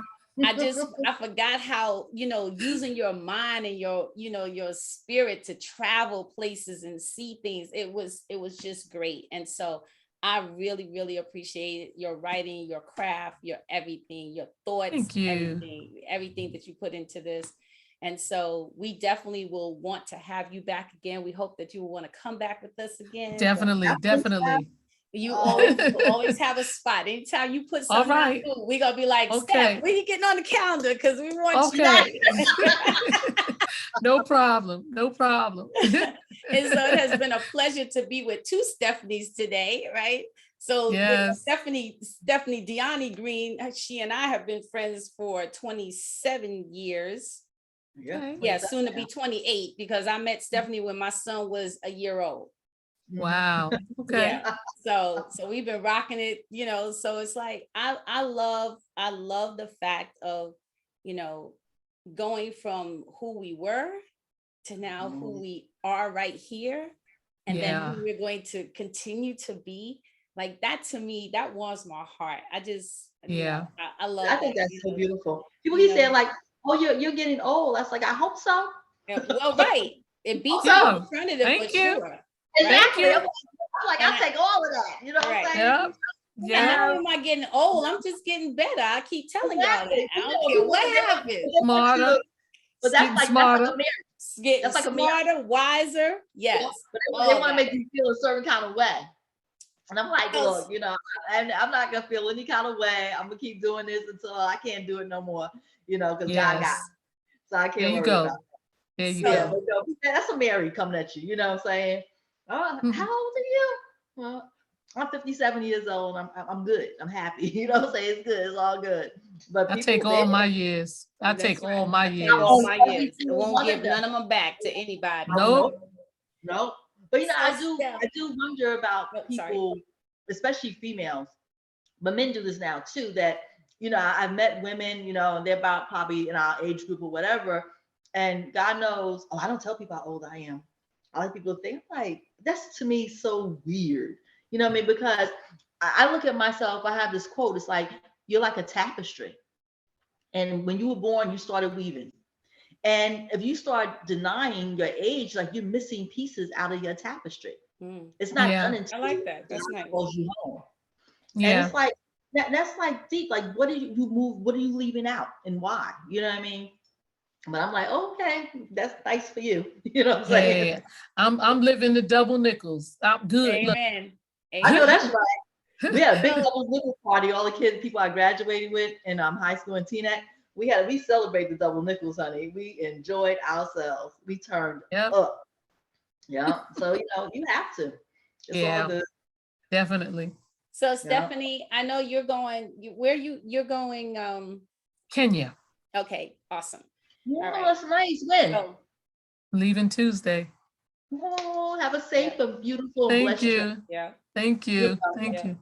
Yes. So Steph, I want to give you the opportunity to share any final words, anything else you want to share with us. And definitely I want you to share how people can get in touch with you, you know, where to find your book. So my website is myvoice, myvoicellc.com. And the book is on Amazon.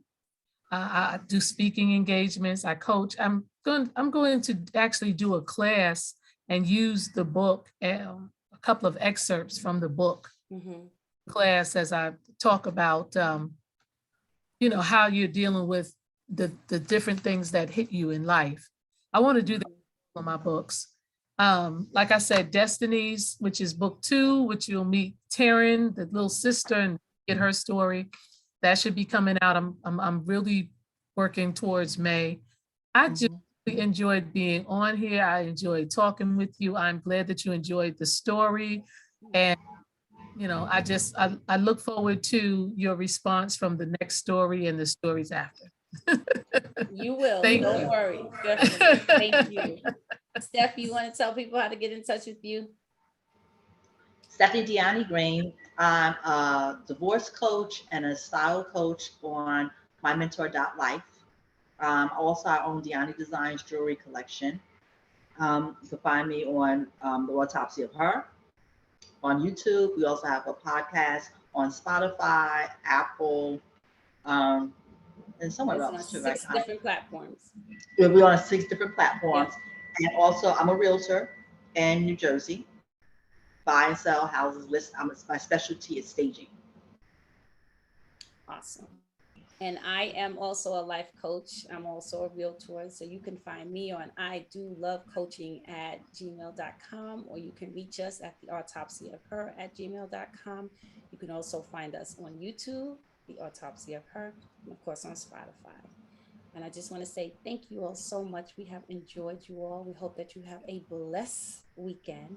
And we hope that we deposit some really good nuggets in your soul today. I'm sure that we did, because I feel really nice, warm, and fuzzy. So I hope that you all walk away with the same today.